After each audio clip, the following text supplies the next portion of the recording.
Hello, Wildcat Nation, and welcome to another Monterey High School sporting event. Please stay tuned for the Monterey Drugs pregame show, as the Monterey Sports Network will bring you all the play-by-play action from the First Volunteer Bank broadcast booth immediately after a word from our sponsor. Monterey Foods, your hometown grocery store. From the time you enter their door until your groceries are carried to your car, you'll be treated as a valued customer. Come by and see Danny and his staff today. And remember, they have fresh cut meat daily, and check out their weekly specials at Monterey Foods on Facebook. They're located at the corner of Holly and Stratton in Monterey, or just give them a call at 931-839-2434. That's 931-839-2434.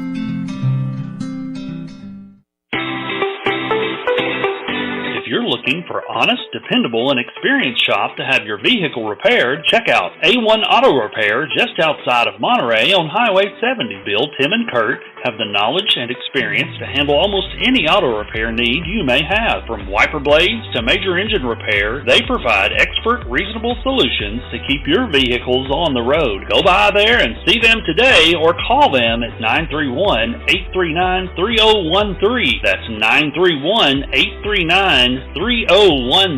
Go Wildcats!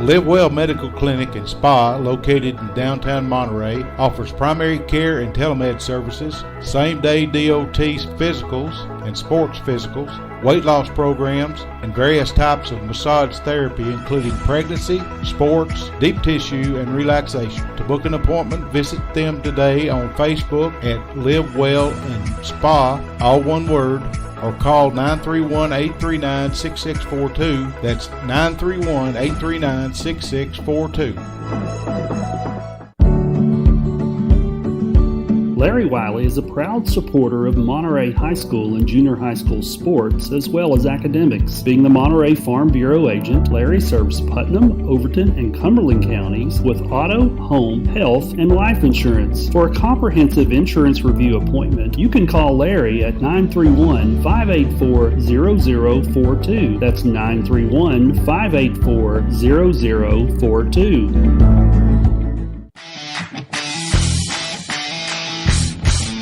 Absolute Fitness is the Upper Cumberland's premier fitness facility. Absolute Fitness has 2 floors and over 15,000 square feet. The upstairs boasts live fitness circuit machines and tons of cardio equipment. The downstairs has the most complete free weight equipment in the state. Locally owned by IFBB Pro Jen Facento and her husband Vinny, it's a true hometown family gym. Whether you work out, tan, or enjoy a sauna, it's all one price. There's never sign-up fees or contracts. Absolute Fitness is located at 444 South Jefferson, across from Kroger. Call them today for more info at 931-526-2500. At First Volunteer Bank, we're not just a community bank. We're a bank that's here for our community. We know our customers by name and treat them like family. And we're here to serve our community however we can. Whether it's teaching financial literacy in our local schools or collecting and donating thousands of canned food items each year to local food banks, we're a part of your community. If you're looking for a community banking relationship, we make it easy for you to switch, because we're here to help you every step of the way, right down to a local person on the other end of the phone to assist you when you need it. First Volunteer Bank, member FDIC, equal housing lender. IDK Cafe, 124 East Commercial Avenue in Monterey, are proud supporters of Monterey Wildcats. Check their Facebook page at IDK-CAFE for an up-to-date menu as well as daily specials, with their newest menu item being the Wildcat Burger Combo. They're open Tuesday through Sunday from 6 a.m. to 2 p.m. and reopening Friday and Saturday nights from 4 p.m. to 10 p.m. Jeannie and staff encourages every Monterey student to be the best they can be at academics as well as athletics. Go by and see them today at the corner of Chestnut and Commercial. Look them up on Facebook or give them a call at 931-584-0174. That's 931-584-0174.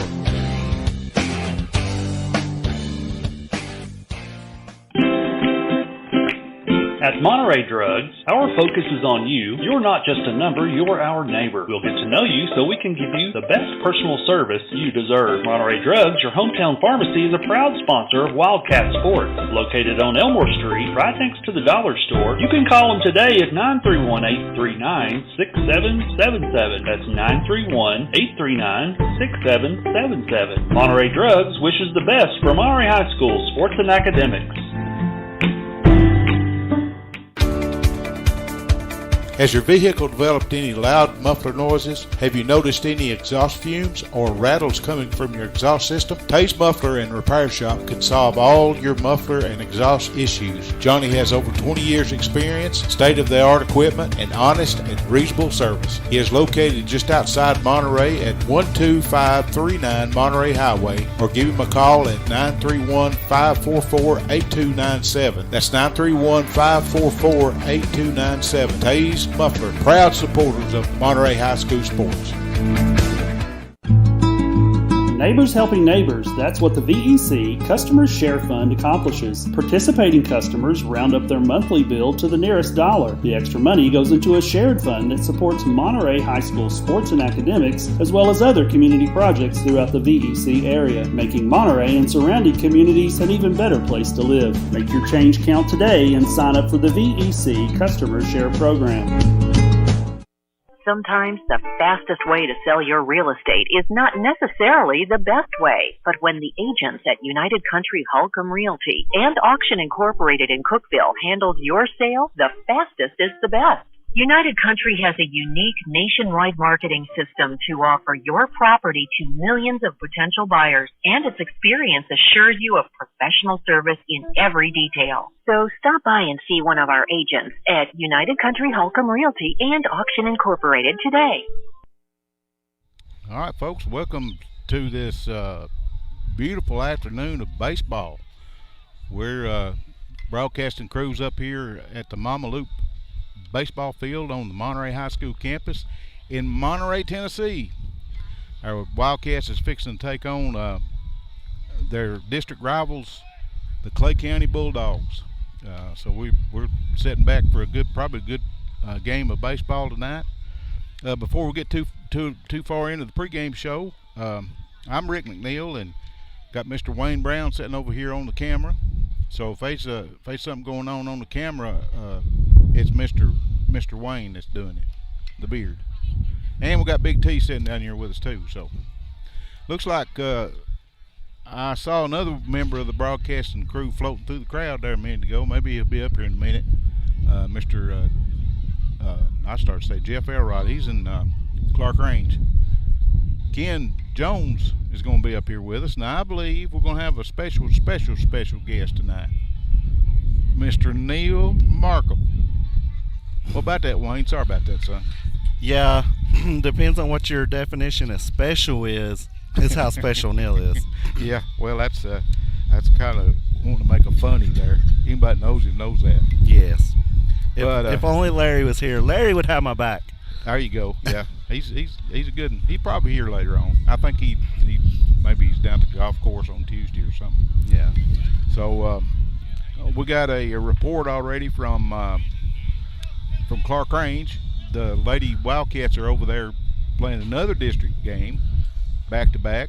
Last night they played the Clay County Bulldogs and beat them by 1 run. Exciting game, all the way down to the last out, didn't it, Wayne? It was.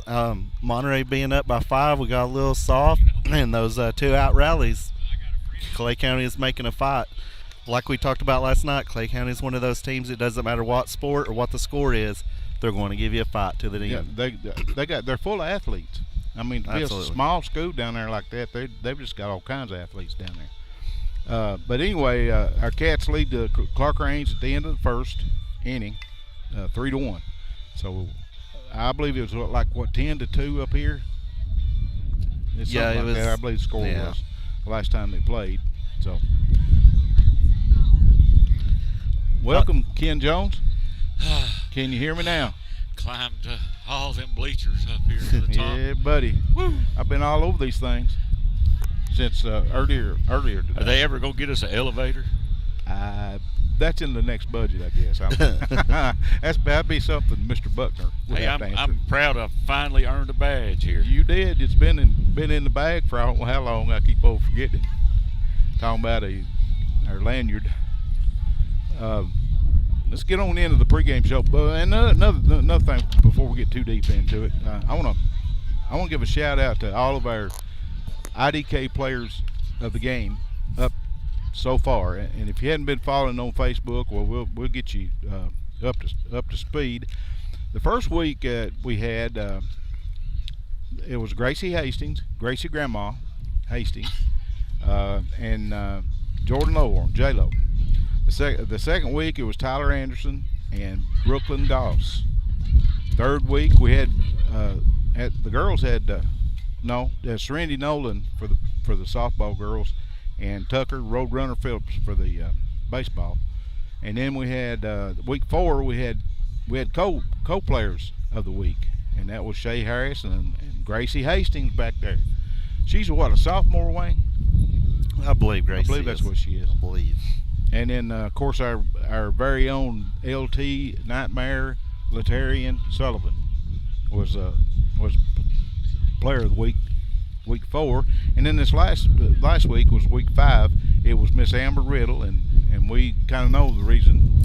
We were there to witness that one. Yes, that reason. Yeah, absolutely. Tied that game up and sent it in the extra innings. And then the Hammer Silas Randolph. He was a player of the week last week too for baseball. So that's got you up to par on that. We usually get that from the coaches Sunday, maybe a Monday. We'll get it posted as soon as we can. Got one more little piece of business to cover before we get to get into the pregame. Of course, our pregame show is brought to us by Monterey Drugs. They've been with us since day one and stepped up again this year. So this season, actually, the rest of the year they're part of it. So this Friday and Saturday, May the 1st and 2nd, Thunder Valley MX will host the AMA sanctioned Suzuki BIG Classic and the Yamaha SAS Series race. Now, you folks that don't know who or what that is, it's a motocross track in right outside of Rickman that's owned by Danny and Jenna Todd, and they've been having races down there for what, 2 or 3 years now. Yeah, it's been a couple of years I've been hearing about it going on down there. So Friday the 30th, the gates open at 4:30, and then Saturday May the 1st, practice day starts at 10 o'clock, and I guess they go all day long. And then Sunday's race day, that's May the 2nd. And of course you can get more information you can call them at 931-498-6686. And that's 931-498-6686, or visit them on Facebook at Thunder Valley Motocross 761. And if you didn't get that, just go by Todd's over there. They can definitely point you in the right direction. The address is 250 Eccles Cemetery Road, and that's in Livingston. That's a Livingston route, but it's right at Rickman. And then, of course, that's north of Cookville. And if there's anybody in the Eastern Time Zone that's listening to us, all these times I gave you was Central Times. So get that part out of the way, and there's one more little piece of business I want to kind of address here, folks. Our Facebook page is just blown up since we started Monterey Sports Network Facebook page. We're up to 798 followers, Wayne. That's good. I'm telling you, that's outstanding, actually. And then Ken, we got 414 subscribers on YouTube. That's great. I remember before football, we were just a little over 100, I believe. Yeah, and it's exploded. I believe football helped out a lot. Of course, we've been getting new subscribers about every week in baseball. I guess it's some of the visiting team. Yeah, we're just proud to be part of it. That's for sure. Monterey Junior High softball. We didn't get. Yeah, I did get the final score last night. They played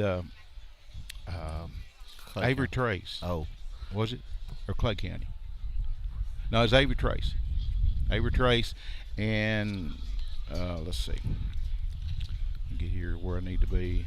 They lost 5-4 and had 2 on base and 3 straight strikeouts for Monterey. And they had it right in their grasp.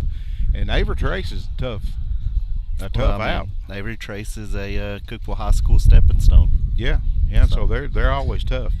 So it turned out really well. I wish the season wasn't over for the junior high, the softball girls, because they got better all year long. They did. They really did, and of course, their regular record was 2-9, but that 2-9 record don't justify. They were in most every ball game I've seen, and saw the scores and stuff. So. And unfortunately, they start so early in the season, and it's still cold, and and they didn't have a chance to practice any. Yeah.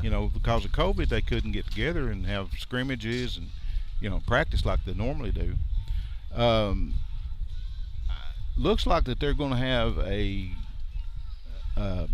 tournament. Should be a junior high tournament. It's going to start, be on Friday and Saturday, April the 30th and May the 1st. And as soon as we find out who they're playing, we'll keep you updated on that. Some of our good contributors to the Facebook page probably posted up there for us. Monterey Junior High baseball is smoking. Yes, sir. They're 10-5. Come off a big win last night. Absolutely. That was the Clay County Middle School that came up here, along with the Clay County girls. We've seen a lot of gold this week. Yes, we have. It'd be all right with me if we didn't see them more for a while. They beat Clay County up here last night 2-0. Next game is Thursday, April the 29th, and they're going to take on Avery Trace. And it's going to be a home game, and fortunately we don't have any home games of the high school baseball or the softball, so we're going to try to honor our promise and broadcast that junior high game on Thursday night. It'll start at 5:30. We'll try to start our pregame show around 5. Again, let's see. They met earlier in the season.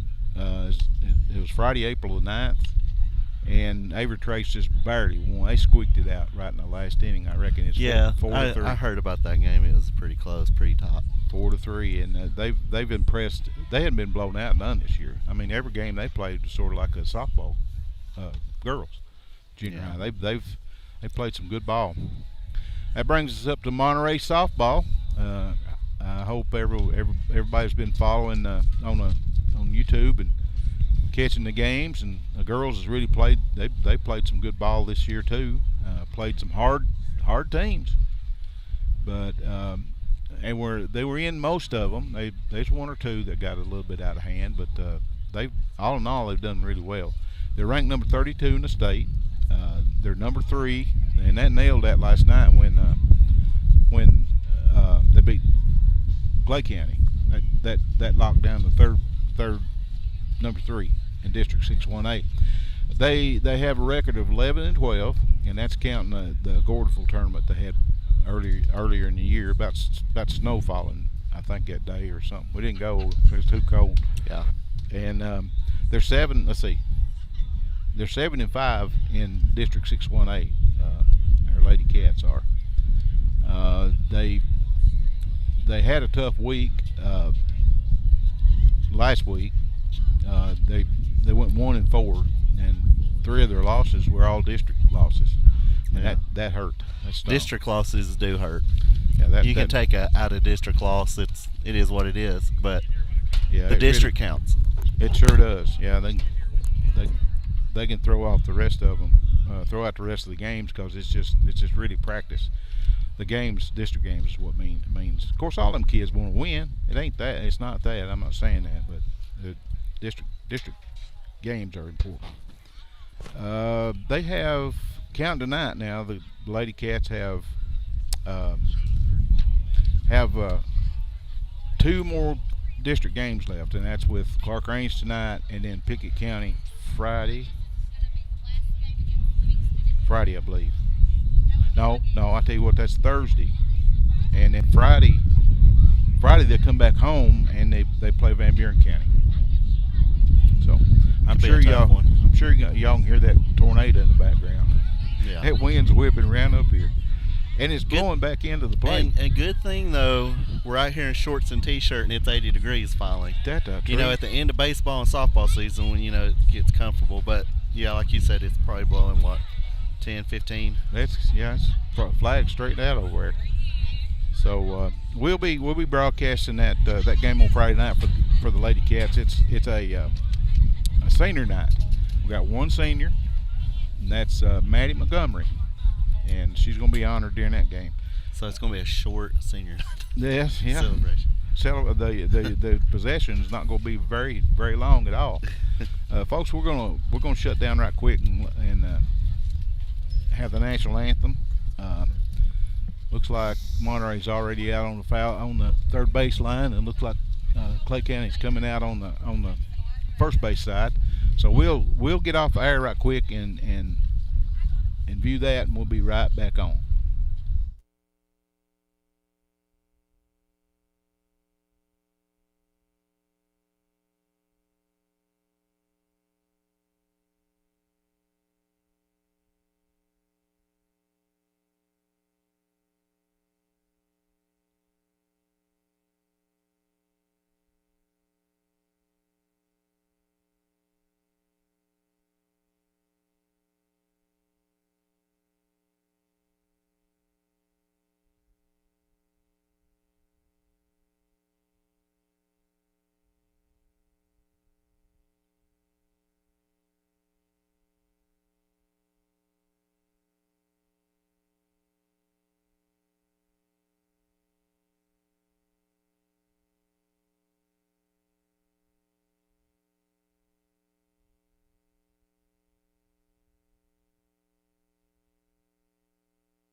Okay, we're fixing to kick this, start the first pitch here in just a few minutes. I'm going to turn it over to my good friend, Mr. Ken Jones, and I thought I saw Neil Markham up here just a minute ago.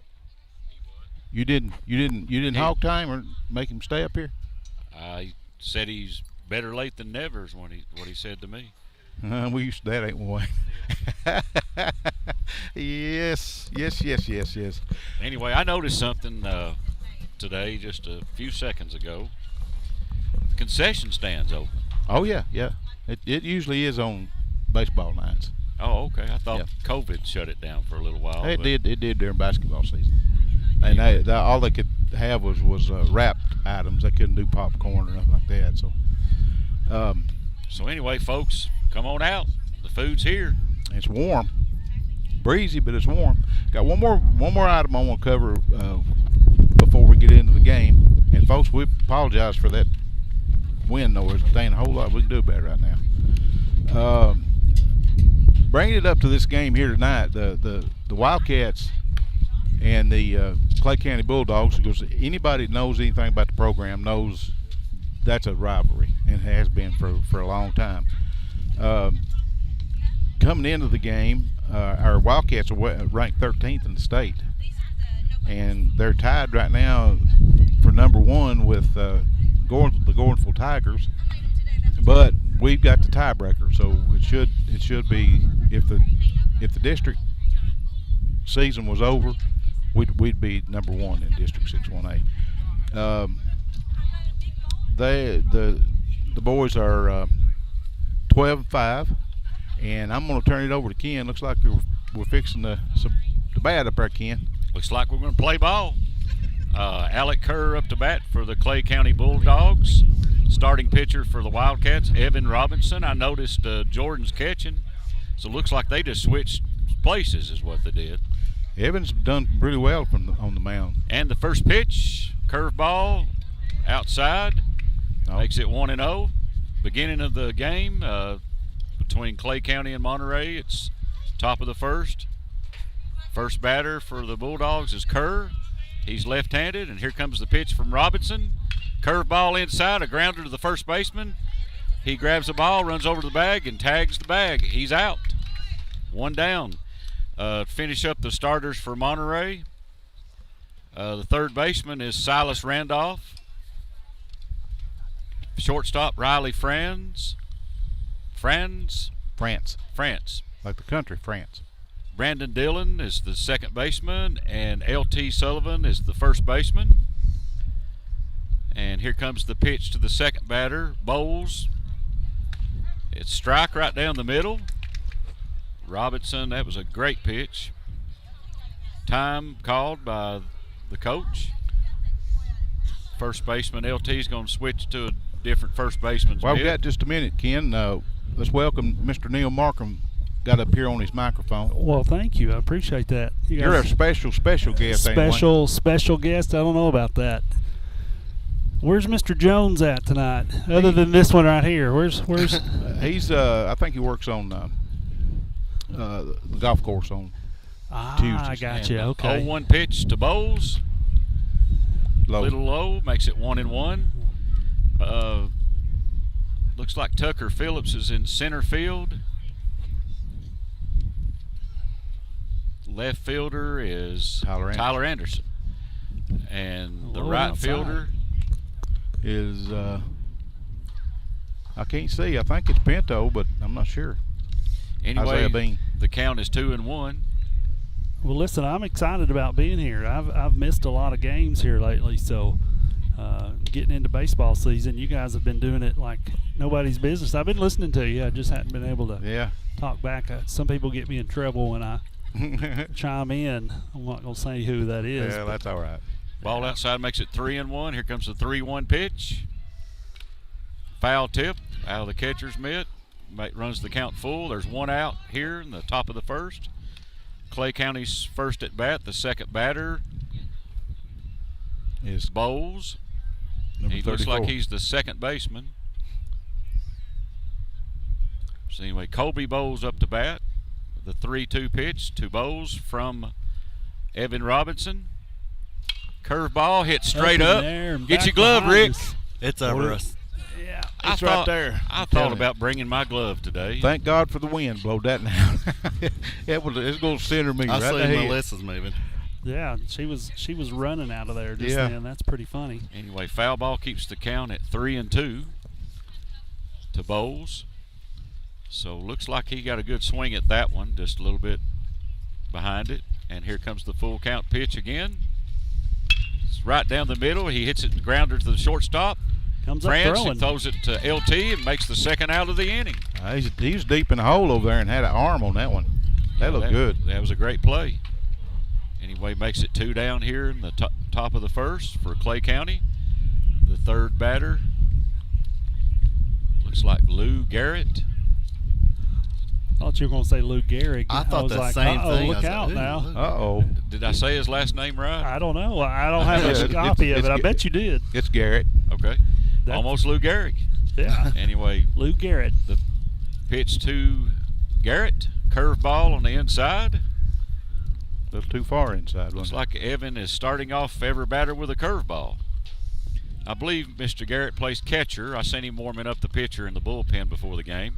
The 1-0 pitch. Strike right down the middle. And back behind us it goes. It's up on top of the school, guys. That's a Mr. Buckner ball. We call him that goes up there on the roof. He goes up there at the end of the week and gets all the foul balls. He said he's going to put him a chair up there. Well, that'd be a great place to watch the game if you didn't have buddy. anything to It do. would be. Makes the count 1-1 on Garrett. And here comes the 1-1 pitch. Oh. Curveball, and it hits him. Yeah, it hits him. He takes his base there. So anyway, hit batsman with 2 outs in the top of the first for Clay County. Brings up the cleanup batter, Aiden Smith, the first baseman. He's a left-handed batter. Number 10. So I'm changing the subject. I'm seeing some unusual shifts in the major leagues this year. So I don't see any shifts going on right now. Nah, high school just kind of plays it straight up, I believe. You know, that's I seen the third baseman for the Padres go into right field the other day. Played short right. They have played some unusual shifts lately. That's exactly right. Anyway, the pitch to Smith outside makes it 1-0. You called that, Ken? Curveball. Yes, Yeah. Curveball on the first pitch, every batter so far. Lou Garrett's on first base. And 2 down. Robinson is in the stretch. Looks over at the runner, not a big lead. And the pitch. Foul ball. Out of play. Over in the softball field. Makes it 1-1. We have 2 down here in the top of the first. Clay County got their first runner on base hit by the pitch. Lou Garrett got hit by the pitch. He does not have a big lead at first, so I don't think they're going to worry about it. He didn't look like he was a speedster to me. But 1-1 pitch, curveball. Up high. High and outside. Makes it 2-1. First innings brought to you by Monterey Foods. Danny and Gina Todd. And I stopped in and got me a cold one on the way over. There you go. Uh-oh. Sun drop, too. Diet sun drop. Mm. Anyway, the 2-1 pitch. Oh, he got the Just corner, right inside in the corner. Makes it 2-2 to Aiden Smith. That looked low coming in, but right at the knees. Makes the count 2-2. Tell you what, Robinson's really impressed me to be a freshman this year. He's looking over at the runner. I don't think he's got to worry about that runner. Anyway, here comes the 2-2 pitch. A swing and a miss. Makes it 3 down. There we go. And our first inning sponsor, Monterey Foods. It's on one of them clipboards. We got to have clipboards up here. We'll lose everything we got on the table. Monterey Foods. Fresh cut meat daily, and you can check out their weekly specials on Facebook at Monterey Foods. Corner of Holly and Stratton in Monterey, 931-839-2434. That's 931-839-2434.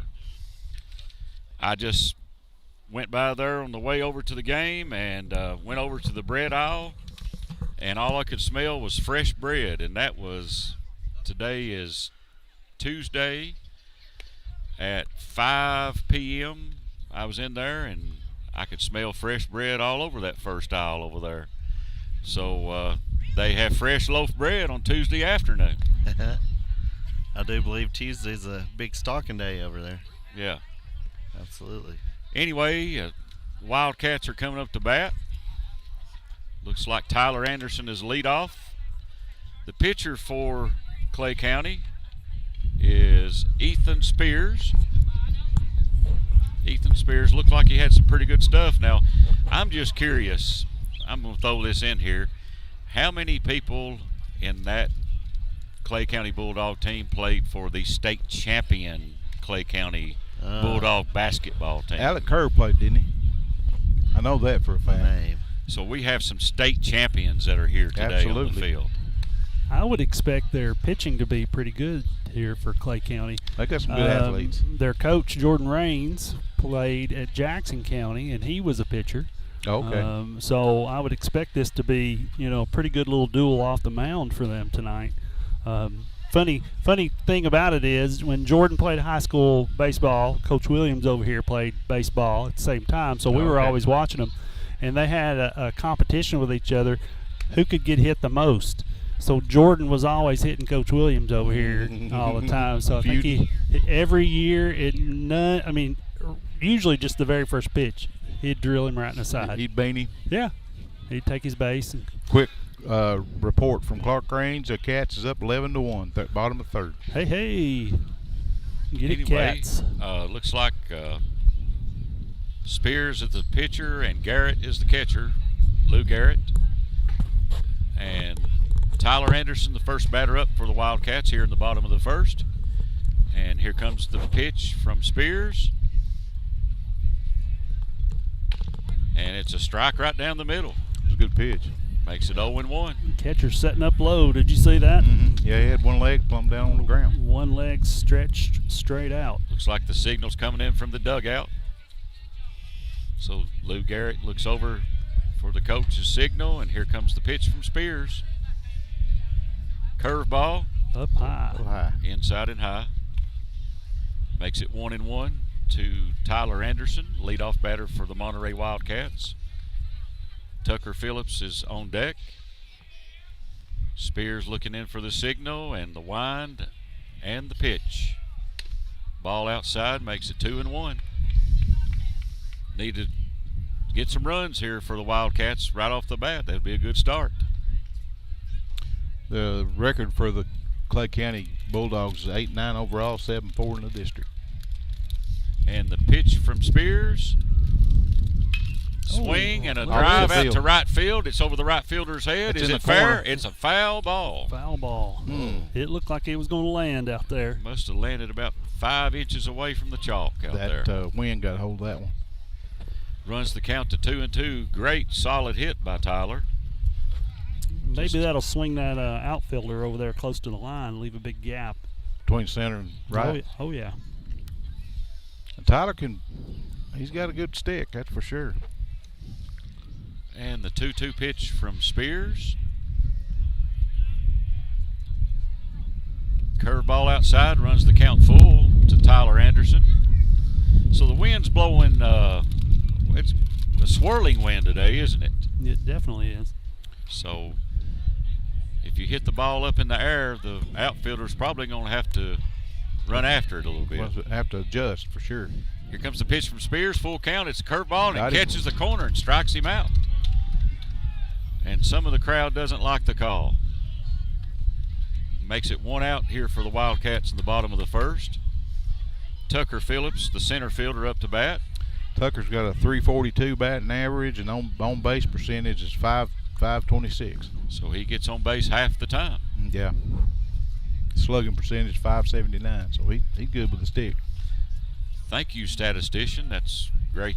Great you brought that to our attention. I was just watching the coach for Clay County over here. They've done some studying right here. And Tucker hits the ball deep over the center fielder's fielder's head. He burning. Burning. This will be a Very first pitch, fastball down the middle. Tucker hits it over the center fielder's head, goes for the second base and gets a double, slides underneath the tag. Center fielder had a great throw back into the shortstop at second base, and did they call him out? No, they called him safe. Okay. He's just turning in his gear there to Coach Looper. Yeah, he slid head first. I'm glad he got up running around. So I noticed the ball, the center fielder kind of came in on it, and then it went over his head. Next batter up is the third baseman, Silas Randolph. Tucker Phillips is on second base with a double. Well, I was just saying, Ken, that the coach for Clay County over here was telling his outfielders scoot over, and the kid didn't move. He was over there motioning him to move over. Kid never moved, and then he gets burned. Got burnt, yeah. So they've done a little studying on who can hit the ball. First pitch to Silas is a ball outside, makes it 1-0. The Hammer was an IDK player of the week last week. Second pitch 2-0. Tucker is getting a good lead out there, not a real big lead, but a good lead, and it's catching their attention. Might have distracted the pitcher, Spears. Makes the count 2-0. They are holding him on second, Tucker, but Tucker has a big lead. Pitcher looks in for the sign. He looks back at Tucker at second base, his lead. Then he goes to home plate, the pitch, and it's opposite field. Opposite field down the line. Too. Tucker is rounding third and heading home. Silas is headed to second base with a stand-up double. There we go. So that was a hit right down the opposite field, the right field line for Silas Randolph. Makes the score 1-0 Monterey here in the bottom of the first. There is 1 out. Silas's batting average is 386. They're going to check. They're going to check out the runner. They're appealing. Whether he touched, he's appealed. They call him safe. They were saying Silas didn't touch first base, so they wanted to check him out. He's called safe. He's going to remain on second there. Garrett Hastings is batting 347. 812 on base percentage. Gets hit a lot. He's the designated hitter for the Wildcats. Yep. So 1 out here in the bottom of the first. Silas Randolph just got an RBI by driving in Tucker Phillips, I mean. Roadrunner. I always call him Hunter. Tucker showed off his running skills just then. He he's was smoking. around third before you could blink your eyes.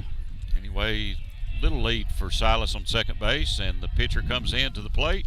Outside. Ball outside, makes it 1-0 on Garrett Hastings, the designated hitter.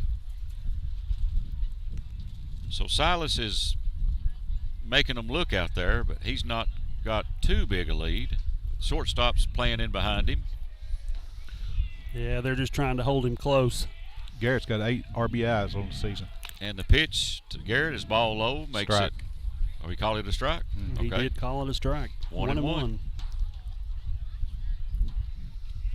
Looked a little low, but I'm not behind the plate. He's got a funny little motion when he says strike. You just got to watch that right hand. And the pitch, the 1-1 pitch, a hit over first base side. The first baseman grabs it. Right in the air to the first tags baseman. the base, makes it 2 down for the Wildcats here in the bottom of the first. Advanced a runner there. Advanced Silas over to third base. What they used to say, a sacrifice as good as a hit?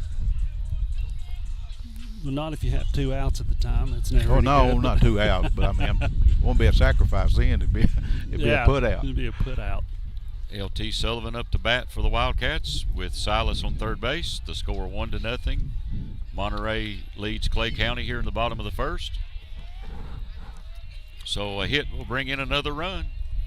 LT, is he a nightmare like he is on the basketball court? Oh, Has he been that way this year so far? He's a beast. First pitch outside corner makes it 0-1. Called strike from Spears. He's got a 360 batting average, 389 on base percentage, and slugging percentage of 580. 0-1 pitch to LT is a swing and a miss. He was wanting to hit right there. That was He chased way it. outside. He chased that one. He's due. He's had 1 home run up here. 0-2 pitch to LT. And it's that could right down the middle. He hits it deep to the that center could, field. That could win. Center fielder goes back Yeah. and catches it. I think the wind was holding him in there on that Makes one. it 3 down for the Wildcats. Who's our second inning sponsor, Ken? So at the end of the first inning, Monterey Wildcats get the first run and make it 1-0. There we go. We'll take that lead to going into the second right here. Second inning sponsor, Taze Muffler and Repair. Johnny Taze has over 20 years experience, state-of-the-art tools and equipment, and is able to handle all of your exhaust and muffler issues. Go by 12539 Monterey Highway, just outside of Monterey on Highway 70, or give him a call at 931-544-8297 to set up an appointment to get your exhaust and muffler issues worked out. That's 931-544-8297. Johnny Taze of Taze Muffler and Repair Shop. I'll say a little bit about Clark Range. Now, we remember those Monday twins that played basketball. They're playing baseball, and they're good little girls. I'm telling you, Hold on. They're athletes. The Monday twins are playing baseball? Softball, actually. He said baseball. Yeah, I did. I meant gotta softball. Watch him, Ken. I meant softball. Wow. Yeah, don't listen to what I say. Well, they're natural athletes anyway. They're Right. they're gonna perform well in anything they go and do. So they do a lot it's of not a surprise to me. Hit and runs. Oh, I bet so. Yeah, and they're fast. Gosh, they're fast. That little one especially. What's her, Casey? Is it Kylie and Cassie? Cassie. One of the two. I don't know which one. But they both were fast in basketball. They know how to attack. First batter up for the Clay County Bulldogs in the top of the second inning. Jacob Daniels, the third baseman. Number 3. There he led off with a curveball First again. pitch. Yeah, he's starting every batter with a curveball on the first pitch. Robinson's first pitch is inside, makes it 1-0. Looks in the sign for the signal from the catcher. The 1-0 pitch is a foul ball over to the right side. I about got the glass. Yeah, it got close, didn't it? Makes it 1-1. 1-1 to Jacob Daniels, the third baseman. So he's the 5th batter in the lineup. Clay County sent 4 batters up in the top of the first. And 1-1 pitch, strike on the outside corner, makes it 1-2. That was a nice pitch. That was a good one there. Take a 1-2. bunch more like that. 1-2 pitch to Daniels coming up. Looks in for the sign and the pitch. Ball high and outside, makes it 2-2. So Jordan Lowhorn is catching today. Looks like he's looking into the dugout for the sign and what pitch to throw. And the pitch from Robinson. And swing and a miss. Strikes him out. Makes it 1 down here in the top of the second. So I know it's the top of the second. Our scoreboard operator's a little behind out there. Next batter up is Ethan Spears, the pitcher.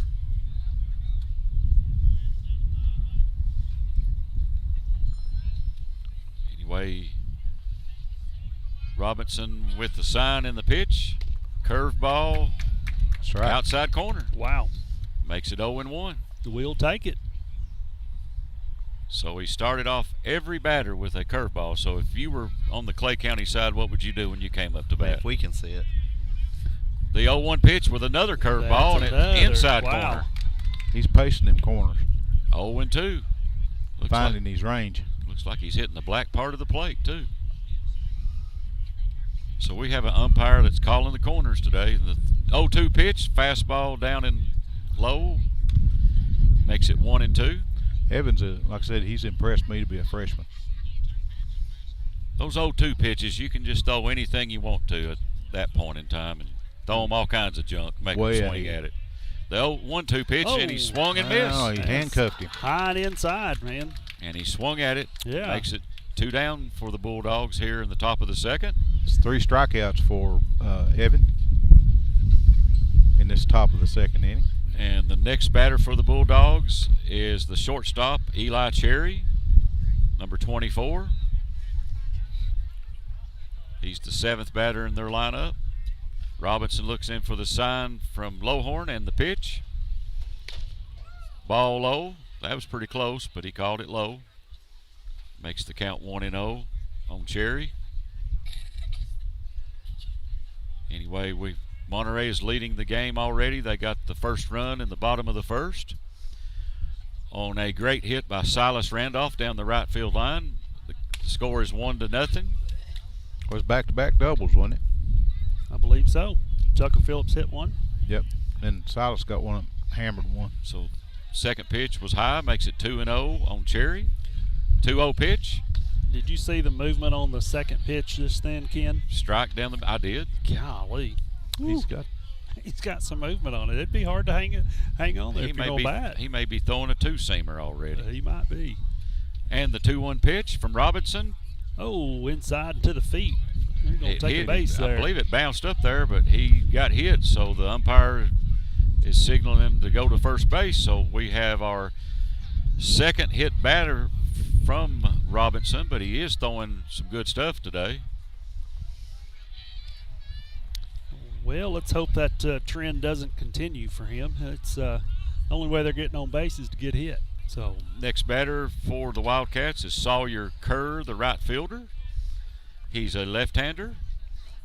Robinson looks at the runner and the pitch, and it's a grounder to the first base side. Foul ball. Just foul.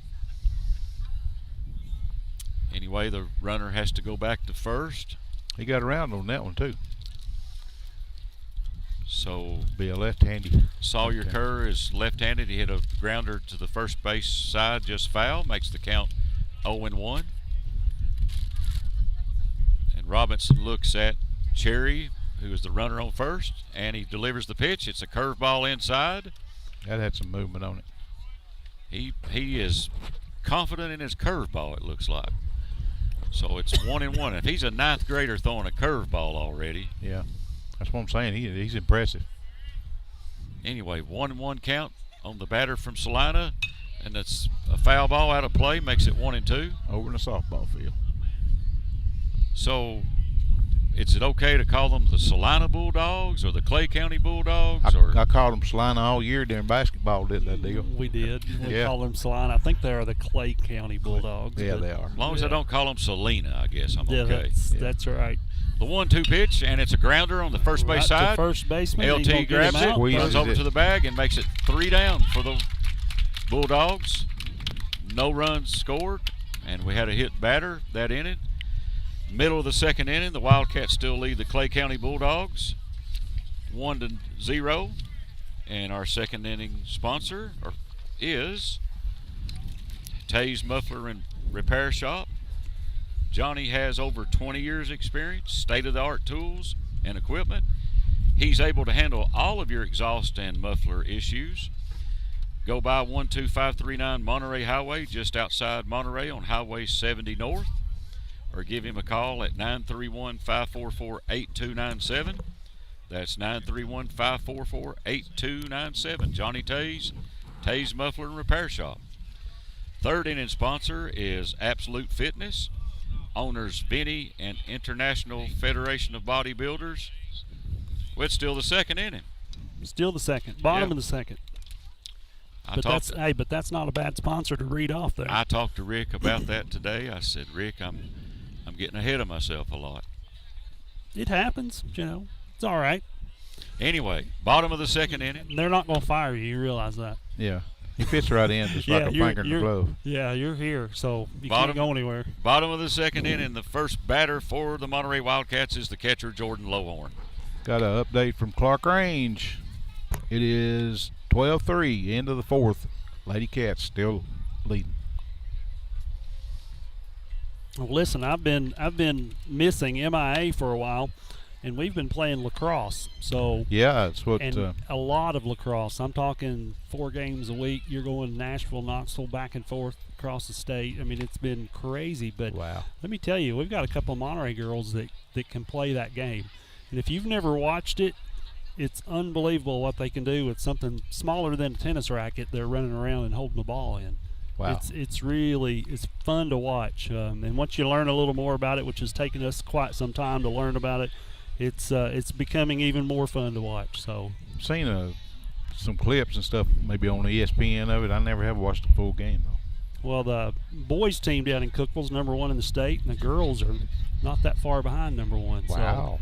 So they've got 2 good teams down there. They're both going to go to the state tournament. So our Monterey girls are plugging in and working. Is it classified something like basketball or? Well, there's no classification currently. There's the strike there, first pitch. Ken, you jump right in, buddy. We'll be quiet. But it's not classified yet. It's still considered a club sport. So okay. Sort of like golf. Correct. But next year they will be full-fledged TSSAA sport. So. Okay, good. Looks like Spears is throwing Lowhorn some curveballs. The first 2 were curveballs, makes it 1-1. So both pitchers are believing in their curveball today. Spears with the 1-1 count to Lowhorn. Ball outside and low makes it 2-1. Bottom of the second, Monterey Wildcats lead the game 1-0 over the Clay County Bulldogs. And the 2-1 pitch to Lowhorn. Ball outside makes it 3-1. J-Lo's got a .341 batting average. On base percentage is .438. And the 3-1 pitch to Lowhorn. Right down the middle, and it's a hit right up the middle, and the center fielder runs up on it and catches it on the fly. Man, it looked like he was going to have him. I believe the wind held that up in the air that time. Yeah, you're going to have to put some muscle behind it tonight. So 1 down here for the Wildcats in the bottom of the second inning. Next batter up is the pitcher, Evan Robinson. 12? Yes. His walk-up music was a little funny right then. He had Barbie Girl going on or something. Oh, yeah.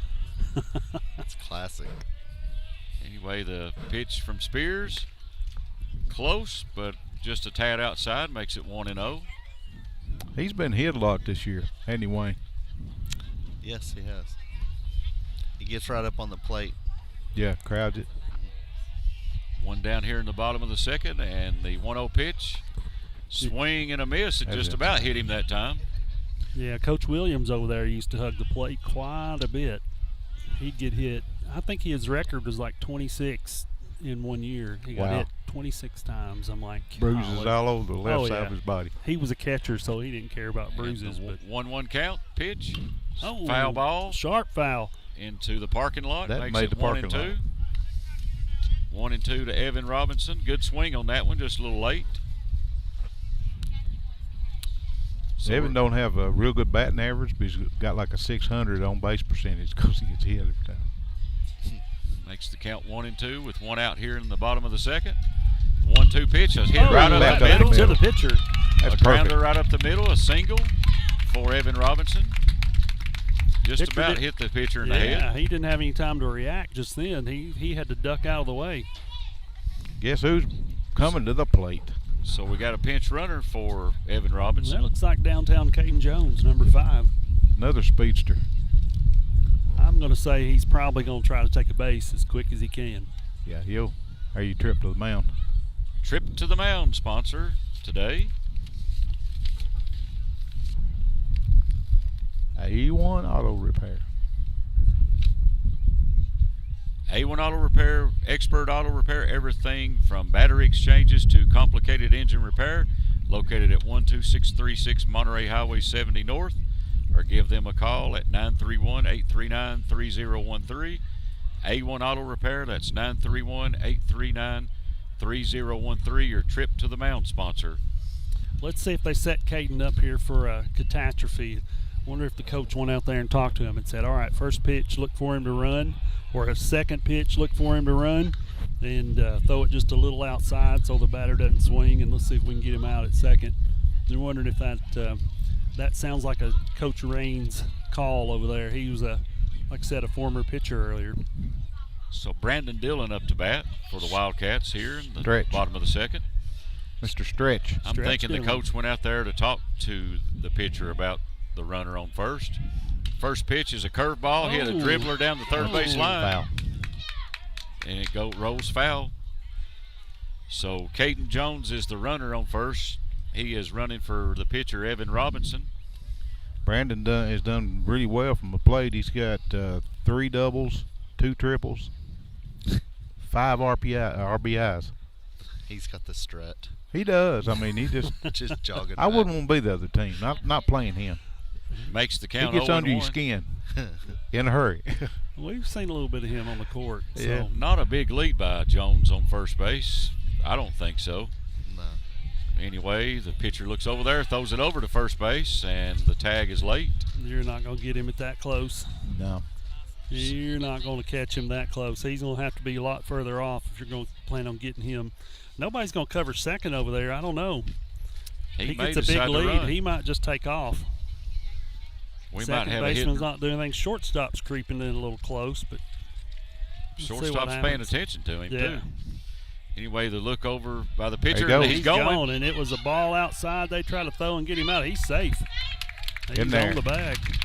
You see they pitched to him outside right there, trying to see if they can catch that runner. They won't catch him. It'd have to be a perfect throw to get him. That's a decent pitch out though for Oh, a it's catcher good. to catch Yeah. and throw. That's not bad. It was the play was close. He had to slide head first to get in there. You just have to do something like that to people like Silas and Letarian and Yeah. some of those big guys You that don't catch them. move quite like Caden Jones does. So the pinch running substitution pays off for the Wildcats. Caden's got the lead now. They're holding him on second base now with the 1-1 count on Dillon. Pitcher looks out at the bag, throws to the plate. Oh, Grounder up the middle. man. The pitcher He's gonna stabs get at to it. third. Booted it. First and third, guys. Ducks on the pond. Headed up the middle. Runners but on the corner. Pitcher stabbed at it, and it got away from his glove. Caden runs over to third and holds at third, and Dillon's at first. Official score might score that a single. I don't know. Or is it an error? Who's the official? I think that's a single. I would call that a single. Yeah, that's a hot shot. If he hadn't have stabbed at it, it went into center field probably. So it is a single by Dillon. Makes runners at first and third. The catcher has gone out to the mound to talk to the pitcher Spears. Riley France, he's. Let's see, he's. Next batter, Riley France. There's only one out here in the top of the second. Runners on the corners for the Wildcats. He's got 11 RBIs. So Be he's nice got to a have chance two. to drive in at least one here. Well, expect a curveball right off the bat. Spears looks at both runners on first and third. Big lead on first. Oh, look and he's at going. here. First base runner Dillon runs. He It sets is up for a bunt right there, though, to occupy the catcher. Yep. Called strike makes it 0-1. At least it takes away the double play. Oh, yeah, definitely does. Now they ducks on the pond instead of runners on the corners. Dillon on second and Caden Jones on third, and the pitch, swing and a miss by Franz. Slightly Makes it behind that 0-2. Are we going to say pass ball? We're going to see Caden Jones run in, or what do you think, guys? I haven't catcher's seen a been pass awful ball. good. Yeah. That's Lou Garrett on catcher. Up He high signals here. for a high pitch, Oh, and he fouls it off. That's 0-2 count, he fouled it off. he was waiting on that one. So they're signaling for a high pitch to Franz. Still the count is 0-2 here in the bottom of the second inning with the Wildcats leading 1-0. 2 outs. We'll throw Oh, one in one the out. dirt One right out. here. I'm sorry, 1 out. And the pitch, swing and a foul straight behind us. He's hanging in there now. Mr. Buckner ball there. Just keeps the count at 0-2. I've noticed those balls they're giving out to the pitcher is shiny and white now. There've been several of them on the roof. Straight out of the baseball factory. Yeah, hear those bullfrogs over in the butt today. Oh, yeah. Rip. Ribbit. The 0-2 pitch to Riley France. Curveball, he hits it straight up It's on the a- left field That's gonna be side. trouble. It's into foul not gonna be territory. caught. No. Yeah, it's just a foul Left ball. fielder had a chance to get the second out, and Caden was getting ready to tag on third base. They got up in that wind and then went south. The ball dropped in front of him, so it's a foul ball. Keeps the count at 0-2 on Riley Franz. It started out fair and then that wind got it and it went foul. Left fielder had to run a long ways to try to catch it too. Anyway, runners on second and third for the Wildcats here in the top or bottom of the second. And the pitch from Spears. Curveball, swing and a miss. It's He a dropped the drop ball. He throws him out at first. So that Two makes down. it 2 down. Big out for the Bulldogs there. That's a huge out for them.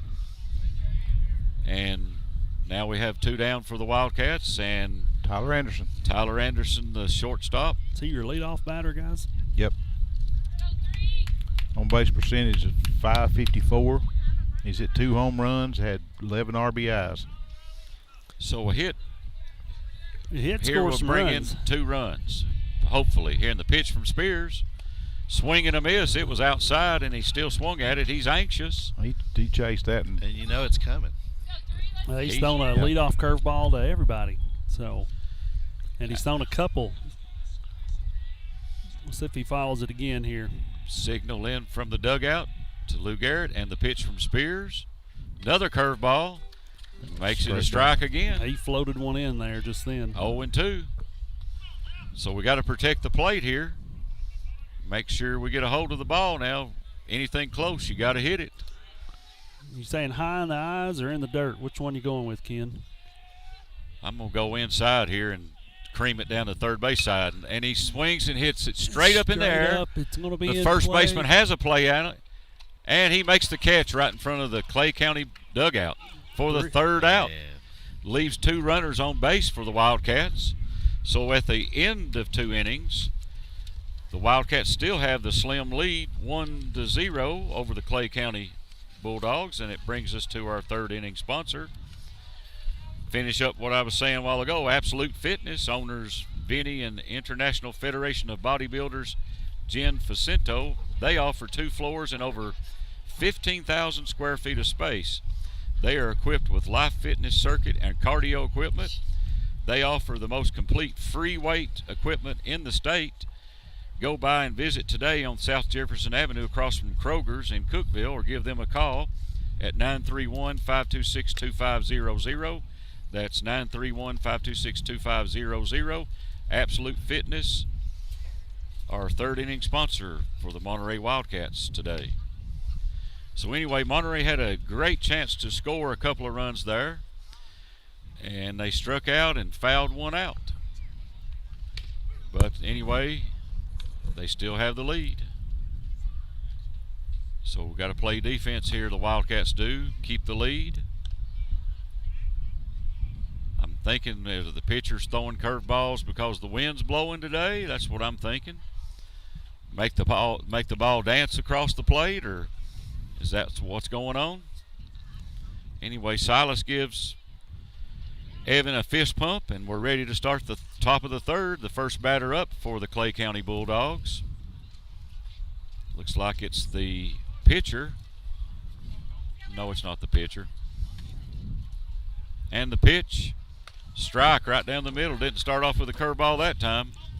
He looks like he floated that one in like a little changeup there, didn't he? Yeah. So the batter is Colton Smith, the left fielder for the Bulldogs. Second pitch, another fastball, inside and low, makes it 1-1. So this is the ninth batter in the lineup. The top of the order comes up next for the Bulldogs. It's taken them 3 innings to get through their order. That's good for Monterey. 1-1 pitch, swing and a miss, makes it 1-2. So I'm thinking on a 1-2 pitch, he might throw him a curveball this time. Might be a changeup. Well, I'm going to say something not hittable. And, oh, wow, that was not hittable. In the dirt. Yeah. So they was wasting that pitch. Hopefully he'd swing at it, but he didn't. Makes it 2-2. I mean, if that's me calling pitches, I'm saying I'm throwing something crazy here. I'm not throwing anything hittable. You're just trying to lure him into swinging his bat and thinking it looks good. 2-2 count to Colton Smith, the left fielder of the Bulldogs. Robinson looks in for the sign from Lowhorn. And the pitch. Fastball just barely missed on the inside. Runs the count full. Yeah, it looked a little low and inside. Let's see what happens right here. Yeah, it's a great pitch. He's gotten a couple kids with that pitch, so. Runs the count full. I'd say give him some heat right here. Just put it right down the pipe. Make him hit it. The 3-2 pitch, curveball, outside. Walks the batter, Colton Smith. First batter on for the Bulldogs in the top of the third. Brings us back to the top of the order. Alec Kerr, the center fielder. He's left-handed. Batting gets the righty Evan Robinson. So let's see if the Bulldogs have some strategy going here. Colton Smith takes a little lead at first base, and the pitch to the plate is a curveball strike. Called strike. Makes it 0-1. Doesn't look like Smith is getting too big a lead on first base. Robinson looks over there to check out the lead, and he doesn't even have 1 foot in the grass, so he's still in the dirt over there. And the 0-1, somebody calls timeout. I believe the dirt might have got into the eye of the batter. So we could have some dirt blowing with this wind today. Yeah, the wind is swirly. Robinson with the 0-1 count, and it's a foul ball. Over to the softball field. Makes it 0-2. That's so right. He's ahead in the count. So you got to watch your pitch this time if you want to throw him something that he can't hit, because you do have a runner on first. He looks at the lead of the runner on first, and he goes to the plate. Another foul ball. Out of play, makes it still, the count is 0-2. We're in the top of the third inning here at the Mama Luke Field here in Monterey, Tennessee, and the Monterey Wildcats lead the Clay County Bulldogs 1-0. We have an 0-2 count on the leadoff batter for the Bulldogs, Alec Kerr. He swings and hits a grounder to first base. LT tags the bag, thinks about throwing to second to tag the runner out, but holds on the ball for held on to it, but he bobbled it there. That cost him right there. He could have easily got him out at second, I believe. The sure out at first. Makes it 1 down here for the Bulldogs here in the top of the third. Impressive he could keep that in front of him. Right. Yeah, I wouldn't be able to. Bounced in front of him, and he got his body and kept the ball in front of him. That's what you're supposed to do. Oh, yeah. So anyway, I guess he put some football instincts in on that one. And the second batter for the Bulldogs, he reaches out for the curveball and fouls it off. The batter is Colby Bowles, the second baseman. Did you flinch back there? That came right at us. Nah, I didn't either. I'll just sit right here. I actually, do every time. I am being serious. I thought about bringing my glove today. Oh, really? So that'd be fun just to do, you know it? I'll tell the story here in a minute. But anyway, it's an 0-1 count to the batter Bowles, and the 0-1 pitch makes it ball outside, 1-1. I seen a great play made by a fan at the Braves game. I believe it's day before yesterday. And it was against the Arizona Diamondbacks, but I'll tell that story here in a minute. Anyway, 1-1 count on Bowles with one out here in the top of the third.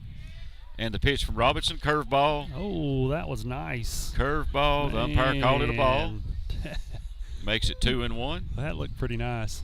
Are you talking about the play the guy got 2 foul balls hit to him? Did you No, that was home runs. That was the Cubs game, wasn't it?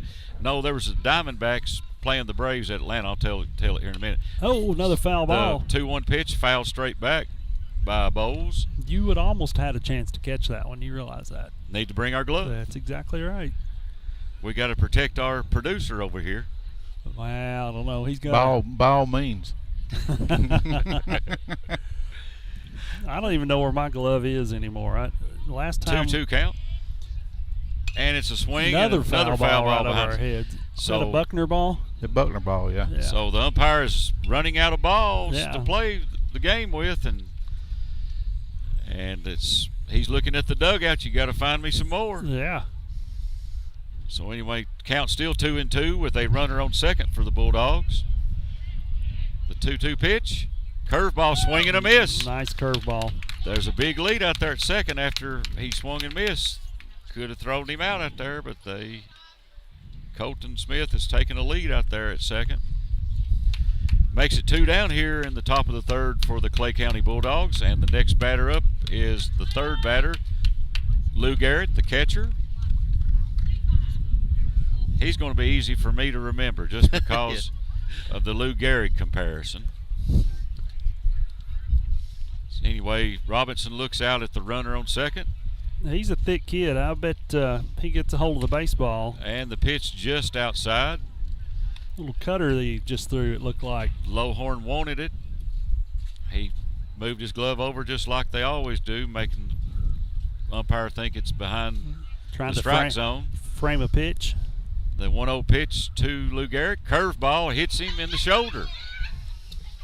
So the third hit batsman for the Wildcats pitching today. Makes runners on first and second for the Bulldogs with 2 outs here in the top of the third. The next batter is the cleanup batter, Aiden Smith, the first baseman. Scoring opportunity here for Clay County with 2 outs in the top of the third. Did he wear one right then? He got 2 hit guys the on. shoulder. Hey, we were swinging there's the another foul ball straight back. I think they're swinging at everything right now. I was just told Elijah Bean is filling in out here in right field for Monterey. They call him Jelly Bean.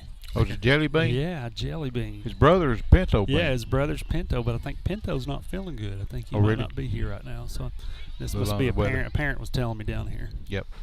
The 0-1 pitch, and it's a grounder to the second baseman, Dylan. He better get it over there, and he just gets the throw over there a couple of steps ahead of Aiden Smith, and it ends the inning for the Bulldogs here in the top of the third, and the score still has the Wildcats leading Clay County 1-0. Our third inning sponsor is Absolute Fitness. Owners Vinny and International Federation of Bodybuilders Jen Facento. They offer 2 floors and over 15,000 square feet of space.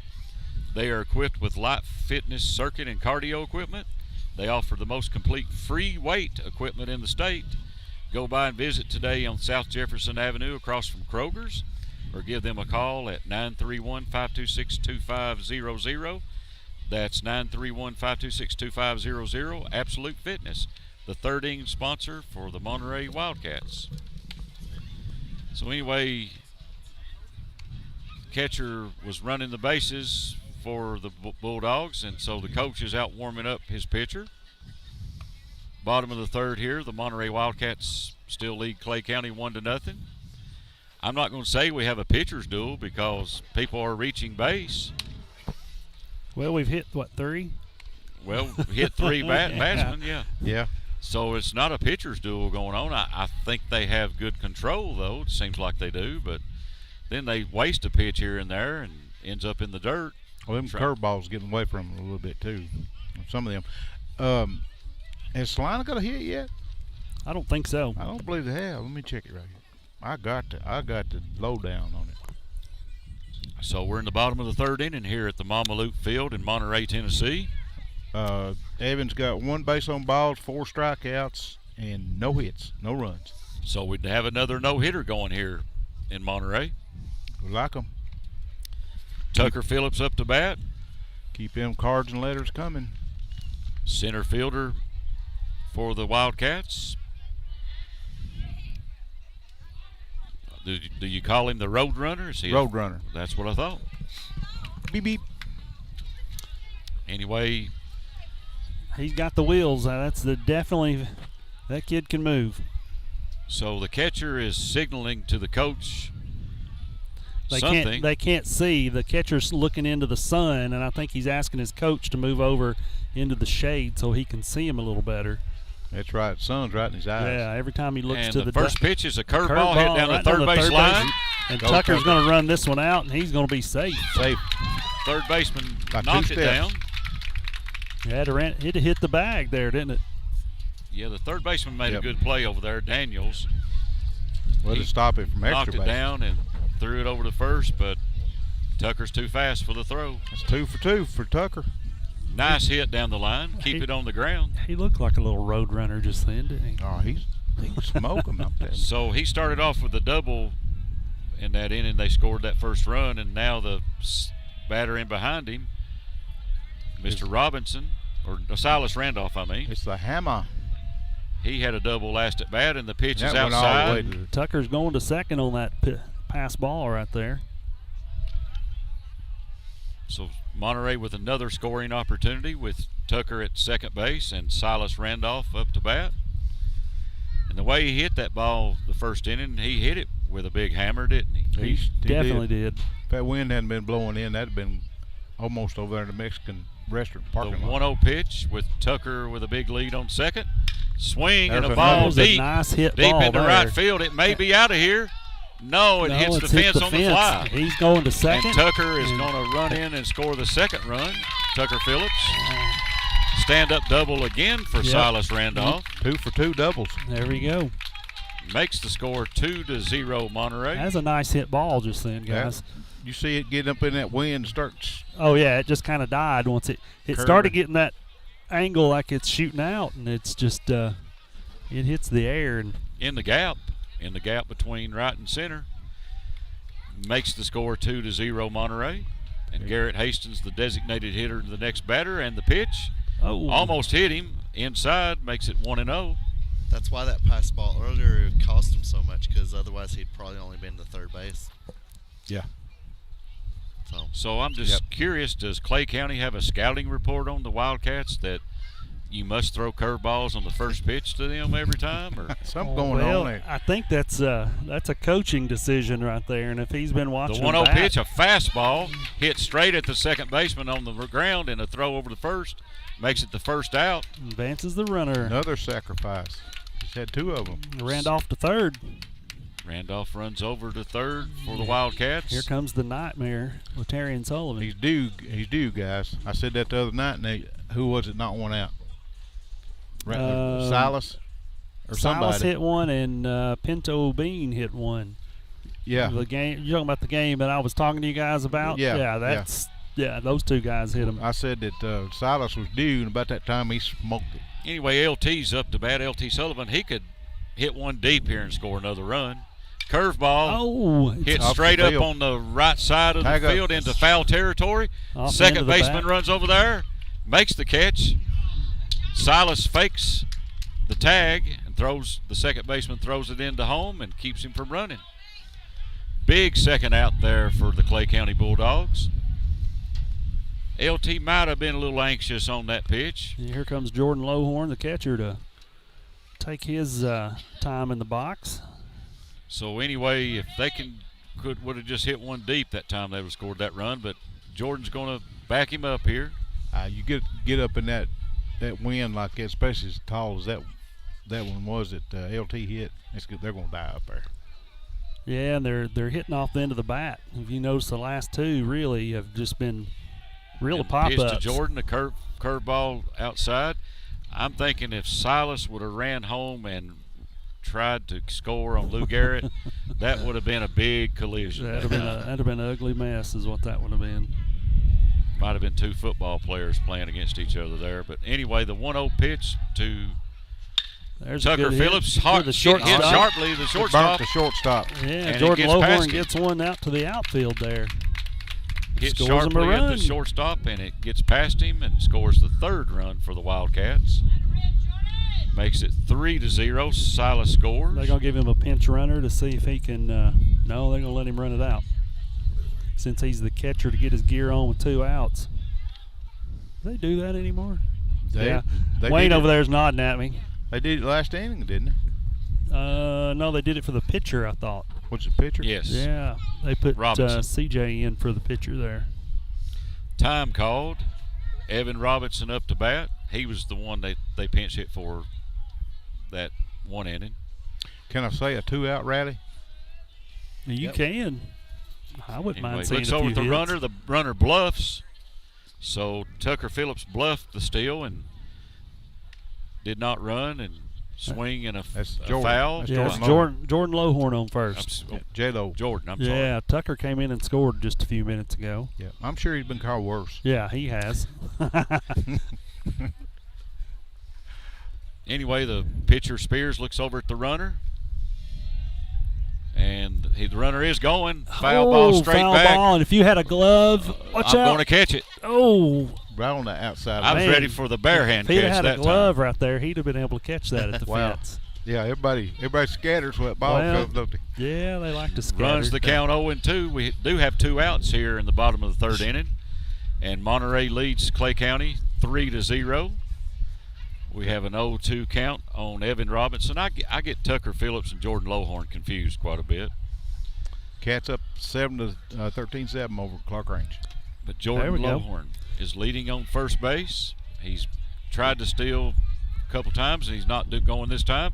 Curveball just Outside. barely outside now. And Jordan look, takes that's off. a delay steal. That's Yes. He's safe in there. All I can say is thank goodness he's got a little speed under those feet. Yeah. So the 'Cause he could catcher have easily been put out just then. He's catcher another held one of on them to the burners. ball. Well, also no one was covering. Yeah. Catcher held on to the ball. Yeah, it's and like a delayed steal kind of thing. thinking I should have got a strike, and Jordan says, well, I'm going to take off running. Yep. Well, it opens up first base for him if he does get a hit right here. The 1-2 pitch, it's Way outside. He's got a outside. big lead on second base, Jordan does. He thought about going over to third. So Jordan is Listen, Jordan's speedy. He can get around now. Get around, yeah. He reminds me a lot of Tucker. They got the same sort of like same build. Oh yeah. So the 2-2 pitch to Evan Robinson. Spears looks, and And look at Jordan this. is going, and Another, there's a that's hit a base run. hit, Yeah. guys. He Get down dropped there. one into center field, and he's coming on around to score. That's going to be an easy And score. there's another steal down to second. Ball goes gets down to away from the second. catcher.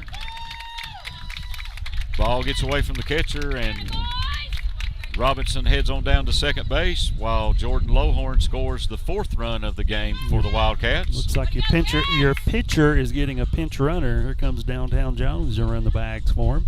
And guess who's up to bat? Number 9. It's number 9, Stretch Dillon. Oh my gosh, let's see what he does right here. He tickles me. I like to watch him play. You're just glad he's on our team. Oh yeah, yeah. I wouldn't want to play against him, dog. He'd He's a get good- under your skin too quick. He's a good kid, but he likes to talk. And the first pitch is in the dirt. Tom Nicole. Caden Jones is pinch running for the pitcher Evan Robinson for the 2nd time this game. Put some speed on the bag for the Wildcats. 1-0 count here in the bottom of the 3rd. The Wildcats lead 4-0 with 2 outs. I don't know that I just wouldn't take off here. And swing and a foul That's ball. way out. Mr. Buckner ball.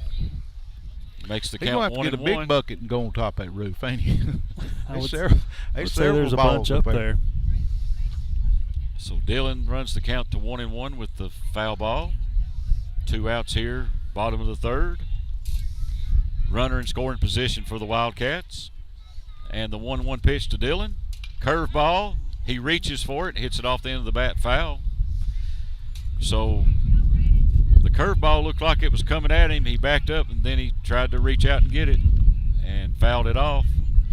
Runs the count 1-2.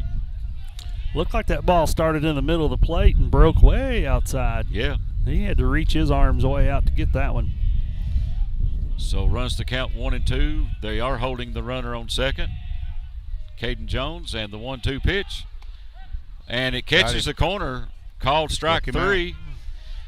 Into the third, bottom of the third inning for the Wildcats. They did score 2 runs that inning, and they stretched the lead out to 4-0 at the end of 3 innings. Brings us to our 4th inning sponsor. The 4th inning sponsor is the Live Well Medical Clinic and Spa. Located in downtown Monterey, offers a wide array of medical services. In order for you to book an appointment or check out their various services, visit them on Facebook at Live Well and Spa. That's LIVEWELLANDSPA. Or you can call 931-839-6642. That's 931-839-6642. Live Well Medical Clinic and Spa. Anyway, I think I probably need to visit a place like that to... That's a great place to go to. Live Well Medical Clinic and Spa. You know, we talk a lot about them, and it's basketball season. But I think I still remember that commercial. I could probably do that. If you fail, just throw something, hit me in the back of the head. I'll chip in and jump right to it. Say, Neil, listen to yours. I need to keep my six pack all trim and stuff. So I got you. Yeah, mine turned into a cake. Well, it happens. You can kind of do that when you start get a little older. That and grandparent years fall in. Yep. Top of the 4th inning here for the Clay County Bulldogs. We have number 2 is the batter, I believe it is. End of the 6th is 13-7. Cats still leading the Clark Range. And the first pitch is in the dirt. It's number 3. That is Jacob Daniels, the third baseman for the Clay County Bulldogs. Robinson looks in the pitch for Lowhorn, and the 1-0 pitch. It's a swing and a drive out into left field over the left fielder's head. Hits the fence. And Daniels makes a turn for first, heads to second. Stand-up double for him. Tyler throws into the cutoff man for the Wildcats and holds him to a double. It was like he didn't even move. So that was a nice hit for the Bulldogs. Yeah, I don't think he saw it. He just threw his hands up like he didn't see it. Sun got in his eyes possibly. Yeah, it's coming right through there. Shadows hadn't got out that far yet. So that's the first hit of the ball game for the Bulldogs. Is that correct? Yep. I believe so. Curve ball. Well, that was by Robinson. He just barely missed on the inside corner. He wanted the pitch, but the umpire didn't give it to him. Up to bat is Spears, the pitcher for the Clay County Bulldogs. And again, if that wind hadn't been blowing, that would have been gone too. Anyway, good lead on second base, and they're not holding him. The second pitch into Spears is down low, makes it 2-0. 2-0 count with the Monterey Wildcats leading the game in the top of the 4th inning, 4-0. Clay County Bulldogs just got their first hit of the game. Nice hit out to left field, and the 2-0 pitch, it's a grounder to the second baseman, Dylan. Dylan grabs the ball, throws it over to first for the first out here in the top of the 4th, and the runner advances to third. Daniels goes over to third with 1 out here. So Clay County's first scoring opportunity of the game, maybe the second. They did have a runner on first and second earlier. And brings up the batter, Eli Cherry, the shortstop. What's his name? Eli Cherry. Eli Cherry. Okay. Now I'm reading these names without my glasses, so it could be another name. But anyway, hit, real good hit. To third base. Silas grabs the ball, throws it into home, and he's tagged out. And they're looking at first base. So fielder's choice brings the throw from Silas Randolph to Lowhorn, the catcher. And the runner was running home, and Randolph made a great throw, and they tagged him out before he reached home. Makes the second out of the inning for the Bulldogs. They kind of made that look easy just then. They did. Yeah. With good infielders, that's an easy play. I think the coach over there on third base might want that back. Well, he's in no man's land, so he had a choice, come back and get tagged or try to score. So he went for the plate. Well, a runner on third, and they hit it to the third baseman. kind of makes you wonder, why would you run off that? Yeah. I think they're just wanting to get something on the board. And the next pitch, Look at this, up in hit the straight air. up into shallow left into foul territory.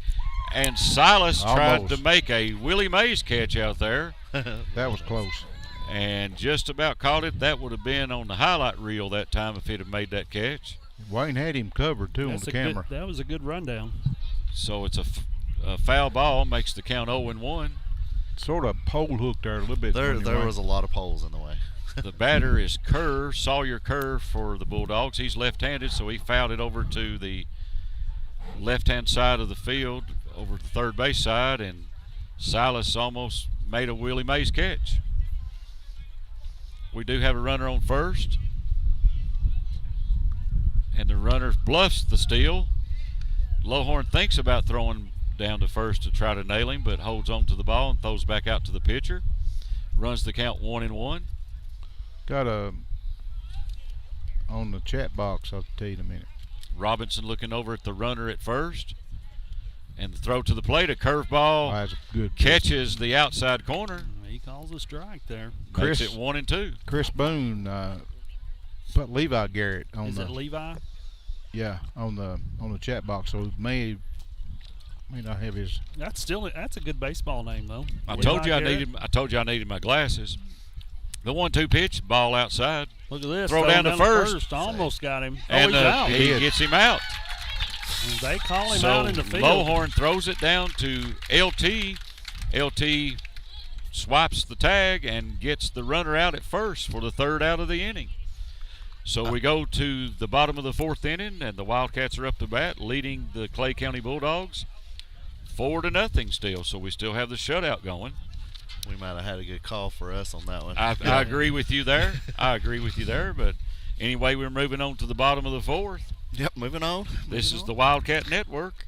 So Live Well Medical Clinic and Spa, located in downtown Monterey, offers a wide array of medical services. To book an appointment or check out their various services, you can visit them on Facebook at Live Well and Spa, all one word, or you call at 931-839-6642. That's 931-839-6642. Live Well Medical Clinic and Spa. Ken Neal would be setting up between me and Larry up in the broadcast booth in the basketball games. He started with Live Well. It's just like he's giving us a spa or something. Yeah, Speaking of, Ken, did you not start a story about a ball game, the Phillies maybe or somebody? That was the Braves. No, Diamondbacks and the Braves. Yes. One of the Braves hit a foul ball, and the first row on the right field side, there was a kid and his mama sitting there, and the kid had a glove, and the foul ball come down, and he caught the ball in his glove, and the right fielder reached over for the Diamondbacks and didn't get it, and he just stared at him for a minute, and then he went fist pump, Yeah. and it was so cool. But the kid just he didn't interfere with the field of play. You know, he could have done that, but he just sat there, stuck his glove up, and that ball just landed right in his glove. Yeah, that was on ESPN, I believe. Yeah, I thought that was so cool. Then it was cool. The Diamondbacks right fielder fist pumped him, and smiled at him. So, but the Diamondbacks handled the Braves pretty handily this weekend. Is this Caden Jones up to bat? No, it's Riley France. Okay. And the fastball, first pitch, right down the middle. He swings and fouls it off, and thank God for the net, it didn't hit us in the face. And, hey, that's leading off with a fastball, not a curveball. Right. Yeah. Little change up Jordan Raines, Coach Raines over here from runs Clay the count County. 0-1. He was a fantastic curveball pitcher.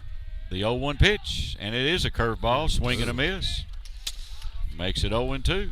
Floated one in there. So we've had plenty of foul balls messing with the First Volunteer Bank broadcast booth today, haven't we? Yeah, they've been all over the place. Been right at us, a lot of them have. The 0-2 pitch, ooh, that was close. Pitcher wanted it. Spears wanted it. Yeah, that was outside. Makes it 1-2. He thought he had him out.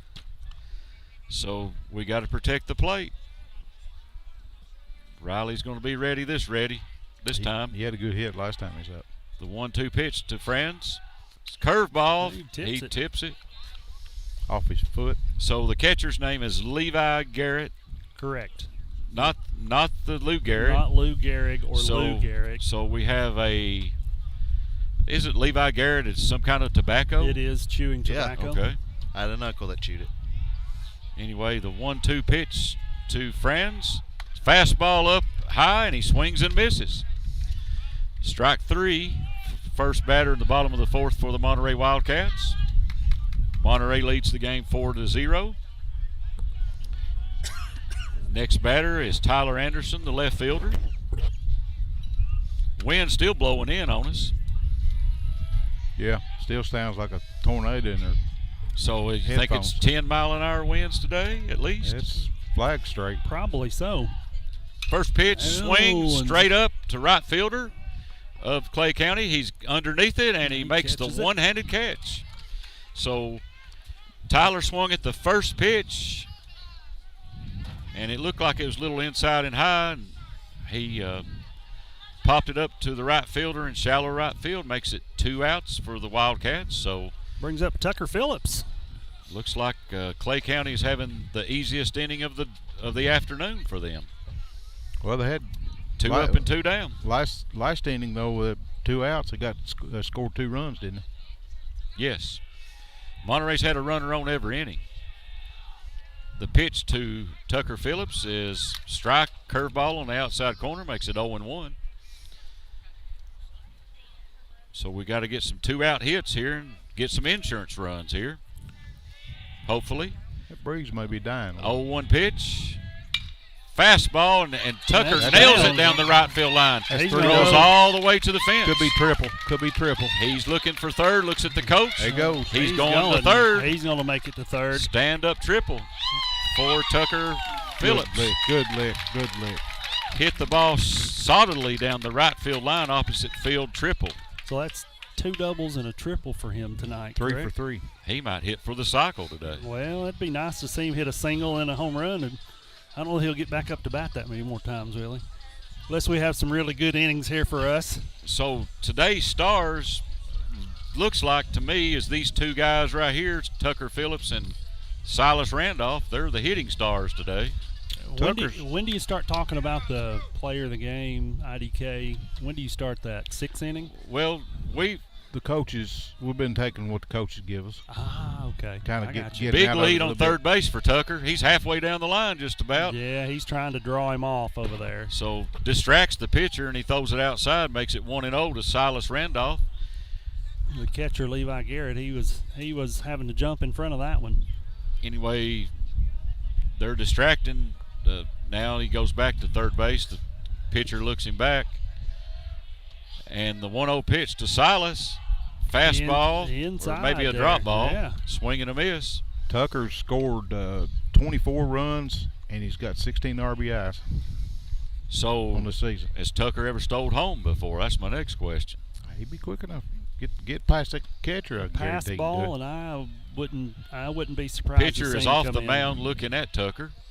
Yeah, he's waiting on him to. And the 1-1 pitch to Silas Randolph. Curveball hit, grounder to the shortstop. He one-hands it. Bare-handed it. Throws it over to first, and it gets away from the first baseman. Scored. No, he's Tucker Phillips scores the 5th run of the game for the Wildcats. That was a great one-handed stop right there by the shortstop for Clay County. He looked really good. The pole was in the way, so I couldn't see the first baseman. But so it could be possibly an error on the throw, or possibly an error by the first baseman. They pulled the first baseman off the bag. But he made a great barehanded stop. Oh yeah, that shortstop did. And the shortstop for the Clay County Bulldogs is Eli Cherry.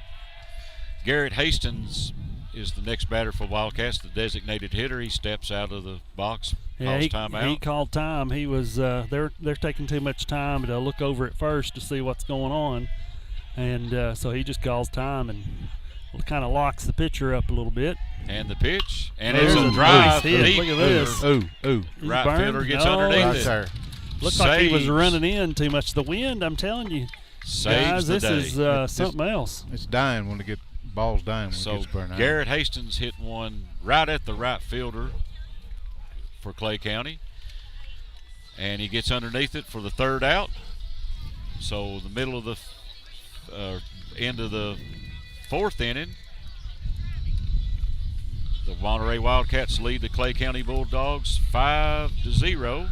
We go to our 5th inning sponsor with the wind blowing all over the scores table here.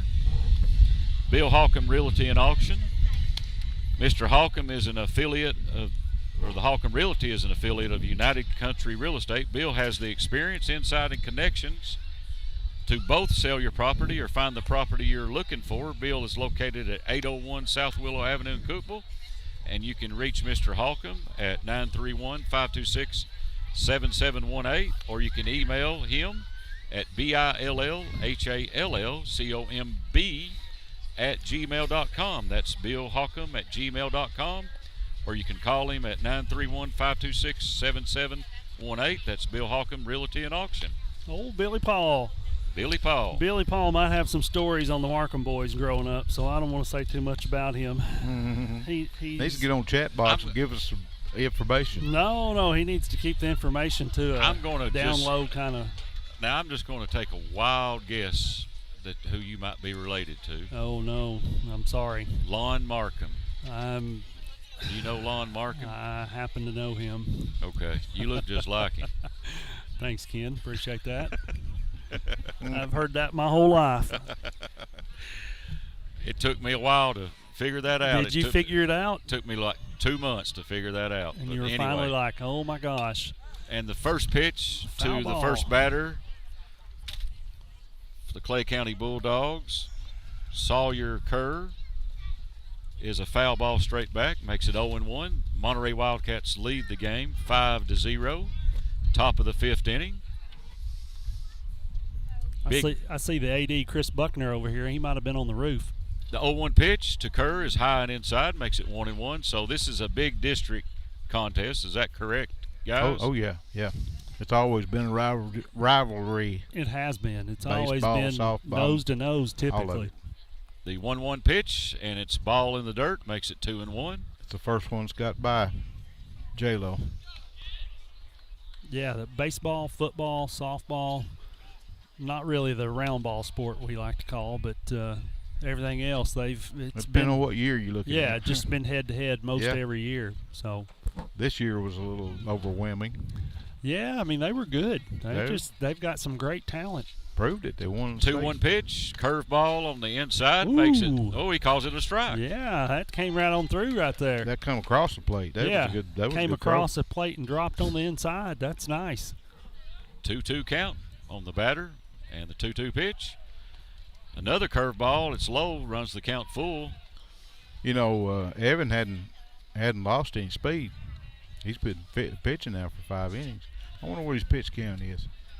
Sawyer Kerr runs the count full and the pitch, and he walks him. They don't have it. They don't have the pitch count. Well, they can only go so many, right? Is it 80? It's what it is in high school. 120 a day. A day. And well, that's for a week. So correct. So it's 120 for the week. For the week. Yeah. I got you. And no more than 120 a day.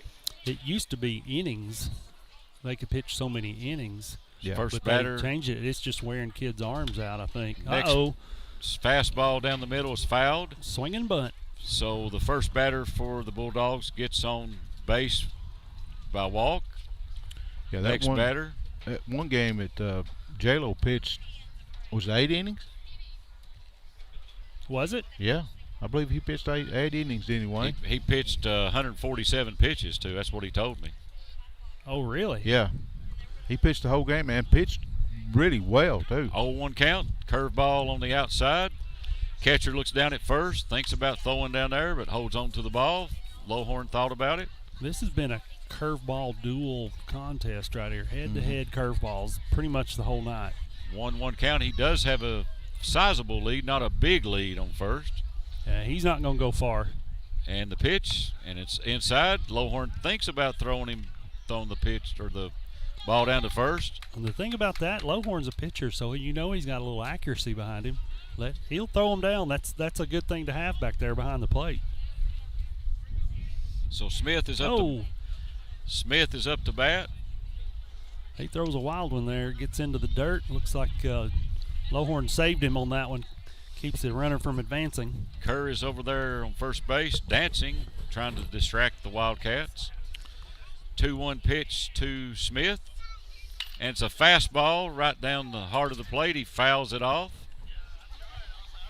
Just about went fair. And if it was fair, he could have tagged the base for 1 out, but it's not. Runs the count 2-2. On Smith. Nobody out. 1 on. Colton Smith, the last man in the batting order for the Bulldogs. Runs the count full with Kerr on first base, the runner. And the pitch from Robinson. Swing and a miss. Struck him out. First out of the inning. That's 5 strikeouts. That's a big out for the Wildcats. Brings up the top of the order for the Bulldogs. It's 4. Alec Kerr. So I'm wondering if the Kerr that's on first base and the Kerr batting is brothers. Say they're pretty kin. Pretty kin. Pretty kin. Pretty kin, yeah. I wouldn't be saying that about kin if I were you. Pretty kin? Is that what he said? Yeah, kin relation. You know, depending on how you use the word. He might have said they are pretty kin. Oh. Or he might have said they are pretty kin. Yeah, I'm not quite sure how that was working out now, there. let me say something, y'all. I did not pass English in high school, so. Well, that's okay. You got out of high school. That's what matters, right? So anyway, that runs the count 1-1. English is not my favorite subject, so that's why I still say ain't and y'all. So well, anyway. that might just be your southern roots that cause that. Anyway, 1-1 count on the batter, the leadoff batter for the Clay County Bulldogs. Oh. The next pitch is high and outside. Leadoff batter Alec Kerr, the left fielder, and is he starting to show a few little signs here and there of kind of getting wore out? They might be thinking of somebody next to be bringing in. Sawyer Kerr on first base, the runner for the Bulldogs, and the 2-1 pitch. It's a swing. It's hit baseman. sharply up the middle it. past the second baseman. And 2 errors. The center fielder, Tucker, look at this. bobbles it, throws the ball all the way into third. Almost gets him. And he slides underneath the tag, under Silas's tag. That's a unfortunate error out there. Yeah, I think Tucker's usually pretty sure-handed with the ball. Got a trip to the mound here, guys. Yeah. Anyway, runners on second and third for Clay County. I think Letarian trip Sullivan to the mound looks sponsor, like he might be coming. A1 Auto Repair. Expert auto repair at A1 Auto. Everything from battery exchanges to sophisticated, complicated engine repair. Located at 12636 Monterey Highway 70. Or give them a call at 931-839-3013. So we have our pitchers change here in the top of the 5th inning. Clay County just got the Kerr brothers on base. They may not be brothers, they may be cousins. But anyway. What's that, Chris on there? Maybe he'll correct us on that. Sawyer Kerr. Katie, the Kerr boys are cousins, she says. Katie Kerr says that. So thank you, Katie. Thank goodness we have alert listeners out there. Yeah, we're right now we got 20 people. Listen, I've always enjoyed Clay County listeners, no matter where we've done football, and I remember come flying in on a jet there in Clay County one night. Mm-hmm. Came in at halftime, but even basketball, they've always been great fans. Mm-hmm. I appreciate that community and what they do for sports and kids and that kind of stuff. A whole lot better than some of these other schools that we play. We're not going to talk about it. We ain't going that route yet. No, sir. I don't have to say anything about it. So most people already know my opinion on those kind of things. Is it true that their basketball team was down 10 points or 15 points in the first quarter and they came back and went ahead in that state championship game? They were down. They were down, yeah. Yeah, I heard about that. Yeah, I think Strong scored 25 in the second. I wonder if Strong is on the baseball team today. No, he'd stand out like a sore thumb. Yeah, he'd look 20 feet tall. Yeah, he'd look 20 feet tall with all those kids out there. So LT Sullivan has come in to pitch for the Wildcats. We have the cousins Kerrs on second and third who reached base. The Alec Kerr, the leadoff batter, got a single, and Tucker Phillips bobbled the ball out in center field and advanced the runners to second and third. The next batter is Bowles for the Bulldogs, and he looks at the first pitch outside from LT Sullivan. makes it 1-0. We have one out here in the top of the 5th inning. I believe this is the second scoring threat for the Bulldogs of the game. And the Wildcats lead 5-0 with one out. And the pops it straight up in the 1-0 air. Pitch. Maybe a tag here. Yep. Tucker's underneath it. He catches it. He's going to throw to third and keep them from advancing. They're going to let one run come in. And that's a good play by Tucker. Yeah, that's a smart play. He said, you may burn me once, but you won't burn me the second time. So anyway, Tucker's pretty good at center field out there. Is this the catcher coming up, Levi Garrett, number 13? Levi Garrett. I apologize for calling him Lou Garrett during the game. Lou Gehrig is what I thought you said at first. I was like, that's a great baseball name. I mean, you can't be upset if you're called Lou Gehrig. Right, yeah. Right. Or they're going to appeal the tag over I don't know. at Let's see third. what happens. They're going to appeal the tag, and the appeal does not work. LT threw it over to Silas for the appeal and keeps it 2 outs here in the top of the 5th for the Bulldogs, with the Wildcats leading the Bulldogs 5-1. Next batter up. Ooh, and wow. It's a called strike. That's a high strike. Yeah. Levi Garrett the up box the bat. just get big they're throwing into right there. Maybe it's Levi is 6'3" and weighs about 200 here. Pretty big guy. Anyway, the next, hope I didn't say his weight too much. Next pitch is swing and a miss. Makes the count 0-2, so LT gets ahead on the account here. LT's that big southpaw too. He's a big lefty. He's pitching from the stretch too. Little different pitcher than what they were facing earlier. Kerr with the lead on second, and the 0-2 pitch, swing and a miss. Wow. Struck him out. He jammed him. Right in his eyes. So in the middle of the 5th inning, Wildcats lead 5-1. Our 5th inning sponsor, Bill Holcomb Realty and Auction. Mr. Holcomb is an affiliate of the United Country Real Estate. He has the experience, insight, and connections to both sell your property or find the property you're looking for. Bill is located at 801 South Willow Avenue in Cookeville, and you can reach Bill at 931-526-7718, or you can email Bill Holcomb at BILLHALLCOMB@gmail.com. That's Bill Holcomb at gmail.com. That's Bill Holcomb Realty and Auction, our 5th inning sponsor for the Monterey Wildcat baseball team. So anyway, the next broadcast of the Monterey Sports Network, when's that going to be? Thursday night. Thursday night. Going to broadcast our junior high baseball team. And you're more invited to come up and help us with that, Mr. Ken Jones. I enjoy coming out here to the ball games. Especially it's warm like this. And at least it ain't pouring rain on us. I'm hoping that the Wildcats play into the first week of June this year. That means they'll make it to the state championship, you know. Yeah, it's possible. They can play some ball, put some innings together. I know that usually the high school championship is somewhere close to Memorial Day or somewhere around there. I'm pretty sure that's right, but maybe I'm wrong. It'll be right in that time. Don't seem like the season's as long, you know. Don't seem like we've had 5 weeks, but we have. Anyway, the Monterey Wildcats are leading Clay County going into the bottom of the 5th by the score of 5-1. LT Sullivan is the first batter for the Wildcats here. LT is now the pitcher of this game. Larry Jones checked in, said he sorry he missed the game. He must have got tied up on the golf course down there. We miss you too, Larry. We miss the food being delivered up here when he shows up. Right, and we don't get a bite of it.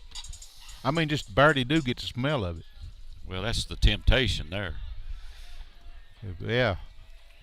At least he could have given us a crumb, you know. Yeah, or let's. Anyway, the first pitch to LT is he hits it deep into right field. The right fielder's underneath it. I believe that's one of the Kerr boys out there in right field. It is. So, let's see, that was Sawyer Kerr that made the catch. So the first pitch, and we already have one out here for the Wildcats in the bottom of the 5th, and the next batter is Jordan Lowhorn. We've had a good stream, live stream tonight. We hadn't dropped a frame yet. So 5-1 lead here for the Wildcats, and the pitch to Lowhorn. Strike on the outside corner. He's calling the corners, the umpire is tonight. He's been consistent with it. I mean, that was right down the black part of the plate that time. So makes the count 0-1 to Lowhorn, and the pitch from the pitcher of the Clay County, and it's up and high. Spears is still the pitcher for the Bulldogs. He's lasted the full game so far. He's had 4 strikeouts, 2 earned runs, 8 hits, 5 runs altogether. The 1-1 pitch, and it's a curveball called strike, makes it 1-2. Looked a little high, but the umpire rang him up for the second strike. Well, his strike zone's not moving that much. I mean, he called the same for us a while ago. 1 out here in the bottom of the 5th, and the 1-2 pitch from Spears. Fastball just barely missed. Good location on that pitch, makes the count 2-2. Thought he might chase it. Right. 2-2 count to Lowhorn with 1 out here in the bottom of the 5th. Spears looks in for the sign, and the catcher gets it from the coach in the dugout, and the pitch. Curveball way outside, runs the count full, makes it 3-2. Spears hadn't walked anybody yet. He's hit a batter, I think, one time, didn't he? Yeah, but on base on balls, he right, hadn't had one. So he's got good control. The 3-2 pitch to Lowhorn. Fastball, inside, walks him. So the speedy Lowhorn trots down to first base with Evan Robinson, the new first baseman. He was starting pitcher, and he's first baseman for the Wildcats now. Coming up to bat. None other than Brandon Stretch Dillon's on deck. Anyway, the pitcher is going to have to really watch the runner at first, Lowhorn, because Lowhorn's going to take a big lead. He's not stepped on the mound yet. He looks over at Lowhorn to see what kind of lead he's taking. Pitching from the stretch, he looks over at the runner at first, and the pitch, and the runner's going. Lowhorn's going, and the throw down from the catcher. Oh. Not in time, and it gets away from the shortstop. They're booting it around out there in the outfield. Goes on over to third after the mishandle by the shortstop. So we knew Lowhorn had some speed, and the pitcher did too, and somehow Lowhorn stole the base and took third on the error. So the Wildcats have a runner at third with a scoring opportunity to score the 6th run of the game. Only 1 down. Evan Robinson up to bat with an 0-1 count. And here's the pitch, swing, foul ball into the parking lot. Yeah, that might have hit a window. That got close to some cars over there, I believe. That's the reason I parked in this back parking lot back here. Runs the count 0-2 to Evan Robinson, who's pitched a great game today. Spears with the 0-2 pitch to Robinson, and his swing, and he hits a dribbler down the third base line. Lowhorn's running in. Was it called foul? The umpire called it foul. Fouled it off his foot. Went off his foot. So didn't mean to miscall it, but anyway, didn't see it hit his foot. No, I think the catcher kind of got in their way there. One couldn't see that one. Keeps the count 0-2 on Robinson with Lowhorn at third. He was ready to score the 6th run. He was very alert, but the umpire called it foul. The 0-2 pitch from Spears. Swing and a drive into center field. The center fielder's underneath it, makes the catch, and Lowhorn tags. Scores the 6th run of the game for the Wildcats. Makes the score Monterey 6, Clay County Bulldogs 1. We are in the bottom of the 5th inning. 2 down. Next batter up for the Wildcats, Brandon Stretch Dillon. Stretch. Second baseman. So Monterey stretches the lead back out to 5, 6-1. A good insurance run there. And the pitch from Spears to Dillon. Up and in on him. That backs him off the him. plate. Runs the count 1-0. Never did get a final from over at Clark Range. I think there was one, though. They were ahead like 12-7. And the 1-0 pitch to Dillon from Spears. Another one inside on him. Makes it 2-0. Dillon gives him that look, didn't he, Wayne? Anyway, yeah, didn't like that pitch. 6-1 lead here for the Wildcats here in the bottom of the 5th inning with 2 outs. Bases are empty, and the 2-0 count to Dillon from Spears. Swing and a miss, makes it 2-1. He blazed that and by him now.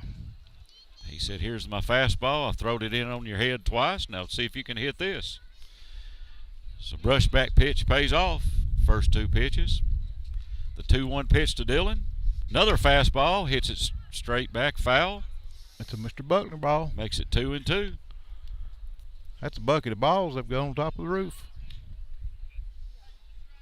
2-2 count on Dillon. With 2 outs here, bottom of the 5th.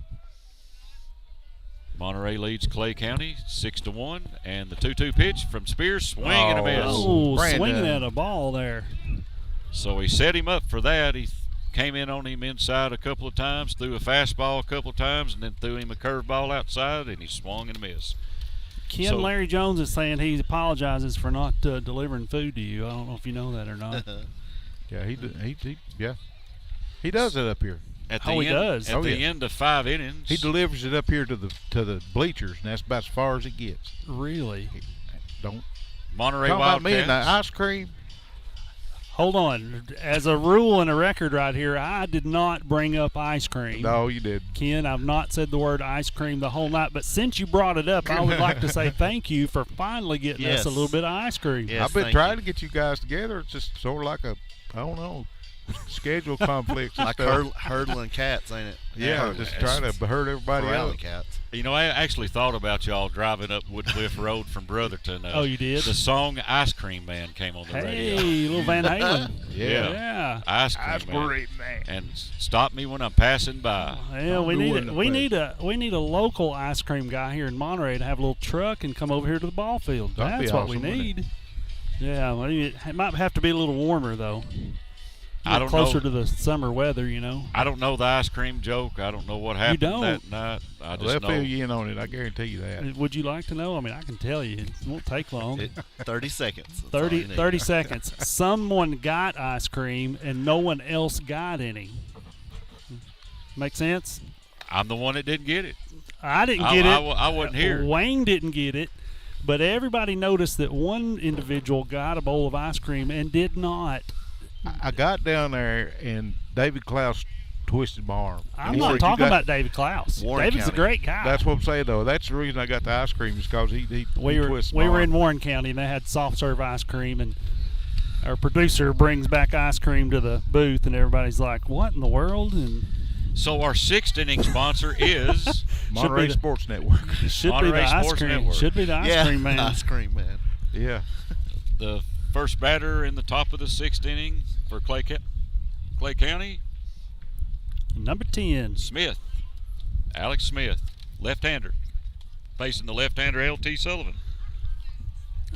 Second pitch Larry makes it- Jones is over here crying about something. I just want you to know that. He keeps piping in about only time he gets dinner is between his 2 jobs.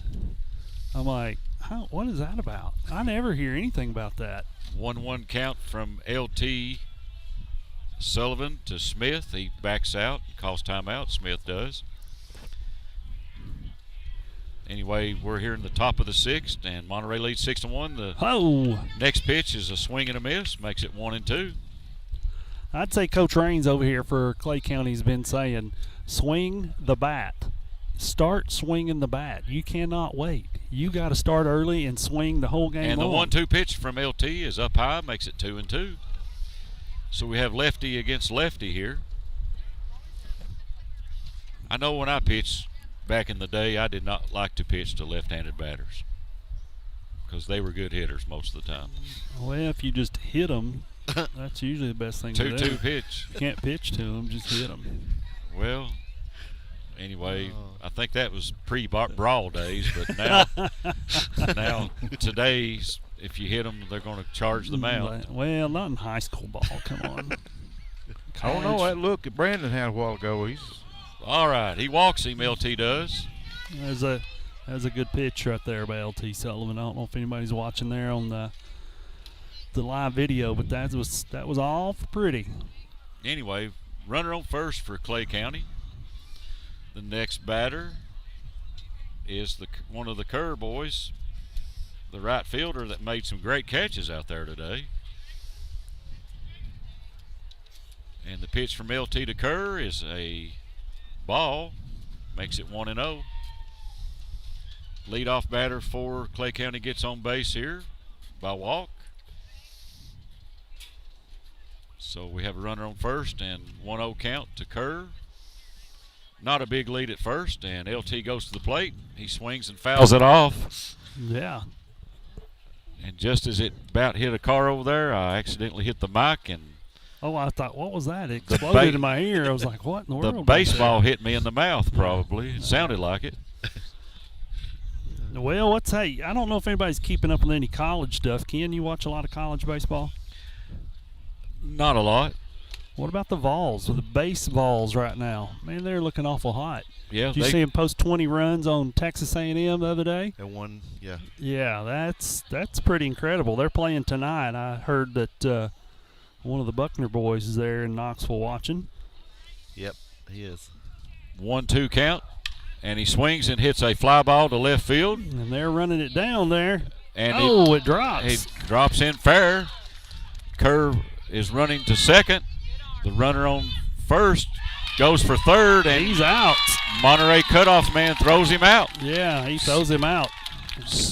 Franz throws it to Silas Randolph, and I believe they're appealing the call, and the home plate umpire says talk to the second base umpire, and he keeps the call as an out. So anyway, fans are upset. He held up running that time because he thought the left fielder might catch the ball. Then when he didn't, he tried to go from first to third, and the Wildcats said, we're going to gun you down, and they gunned him down. That was a bang-bang play, too. Yeah, I'd like to look that one back. Watch it back. We can roll it back. Do we have replay in high school? Yet. We're working on it. Okay. No, I mean, we can roll it back on the video for us, but yeah. Anyway, the Volunteers are playing Lipscomb tonight in Knoxville, so that was probably one of the cheapest games in the year you can get in for a baseball game in Knoxville. They've been hot. Are they still in the top 10? Let's see. I'm pretty sure. They were. They're pretty high. Yeah. Hold on here just a second. 5th or 6th, I thought. They're 32-9 is their record right now. Yeah, I knew they're smoking. Yeah, it doesn't say right here. They probably are. The batter is Spears for Clay County. He runs the count 1-1 with the first out. Did the Spears kid play basketball for Clay County this year? I don't remember that name, but that don't mean he didn't play. Pitch from LT, a swing and a grounder past the third base coach. Foul territory. I remember Alex Kerr. He played football and basketball. Runs the count 1-2 with one out.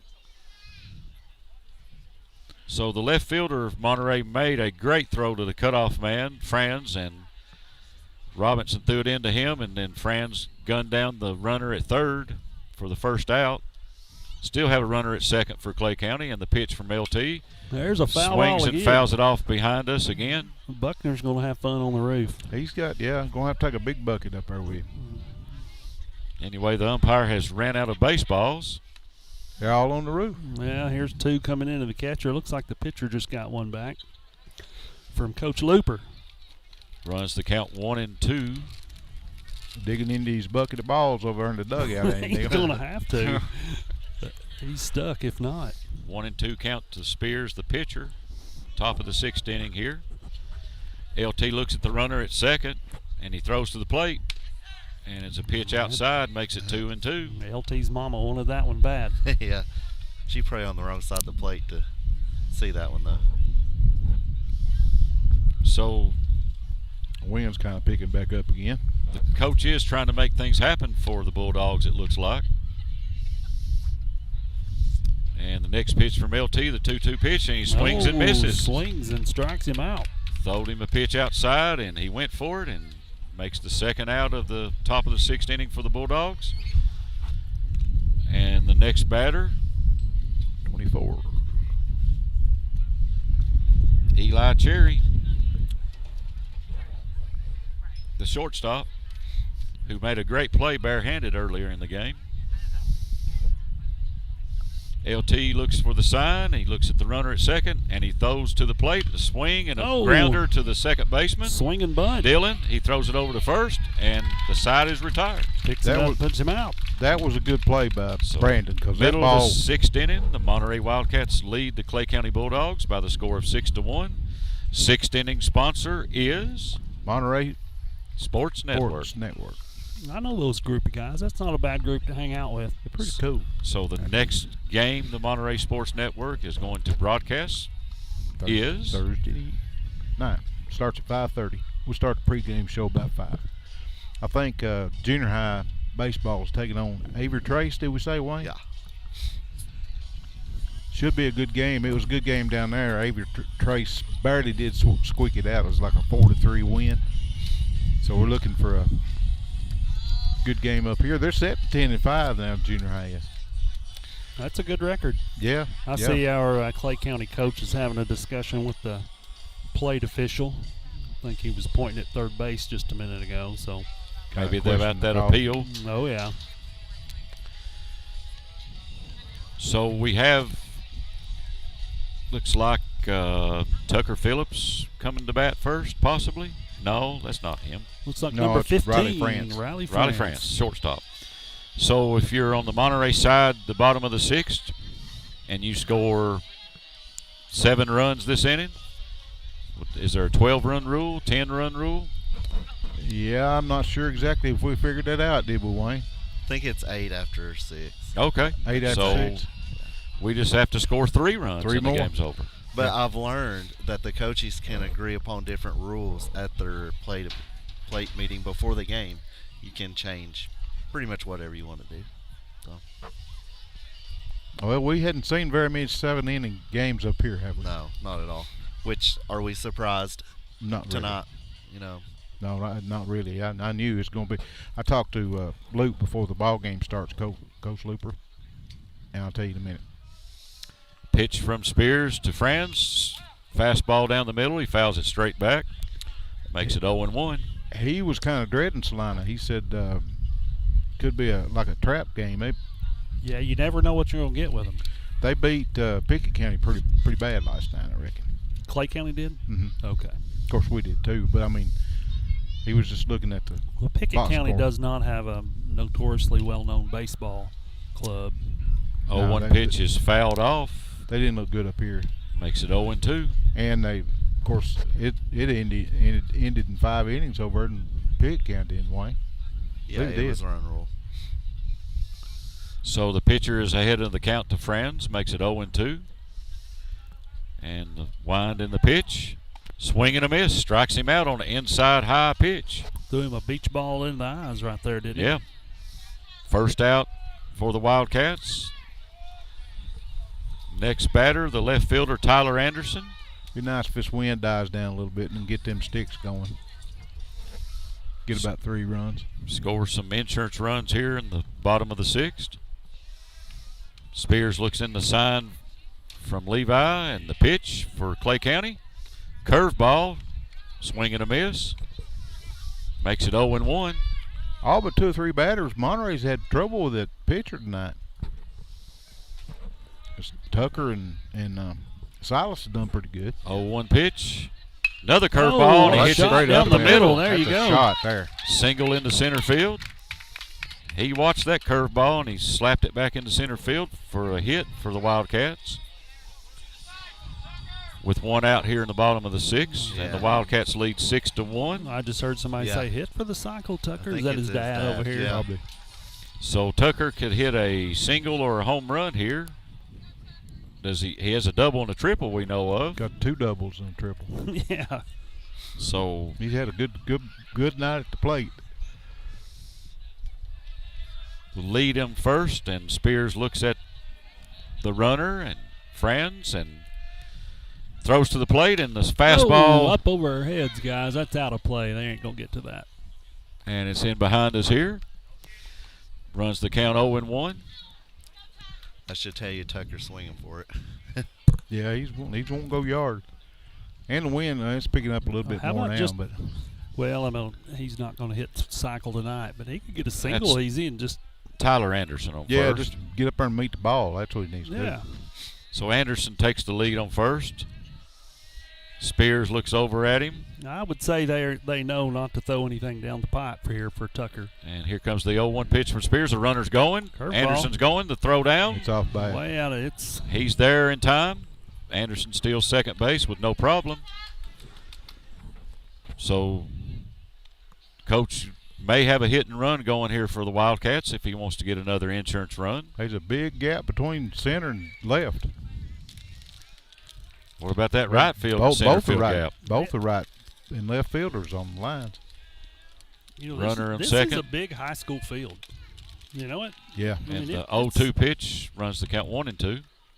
You better be ready to cover some ground if you come to play at Monterey, because that's a wide field. You know what? It just looks big. You know, the other night when Silas hit that home run, it's dead center field. He smoked that one. Spears looks at the runner and the 1-2 pitch, and he fouls it off into the parking lot. So we would definitely have to have a ball chaser at this ball game tonight. Good crowd out here tonight, folks. Salina brought a bunch of people up with them. Of course, Monterey's faithful's here. Probably got about 100 people here tonight, or maybe 150. Crowded around everywhere. The 1-2 pitch, and it's up and in on him. Did it hit him? No, it did not. Makes the count 2-2. Close, but no cigar. Yeah. Tucker Phillips looks at the coach for the signal. If you're hitting for the cycle, you don't want to take a ball to the face. I can tell you that.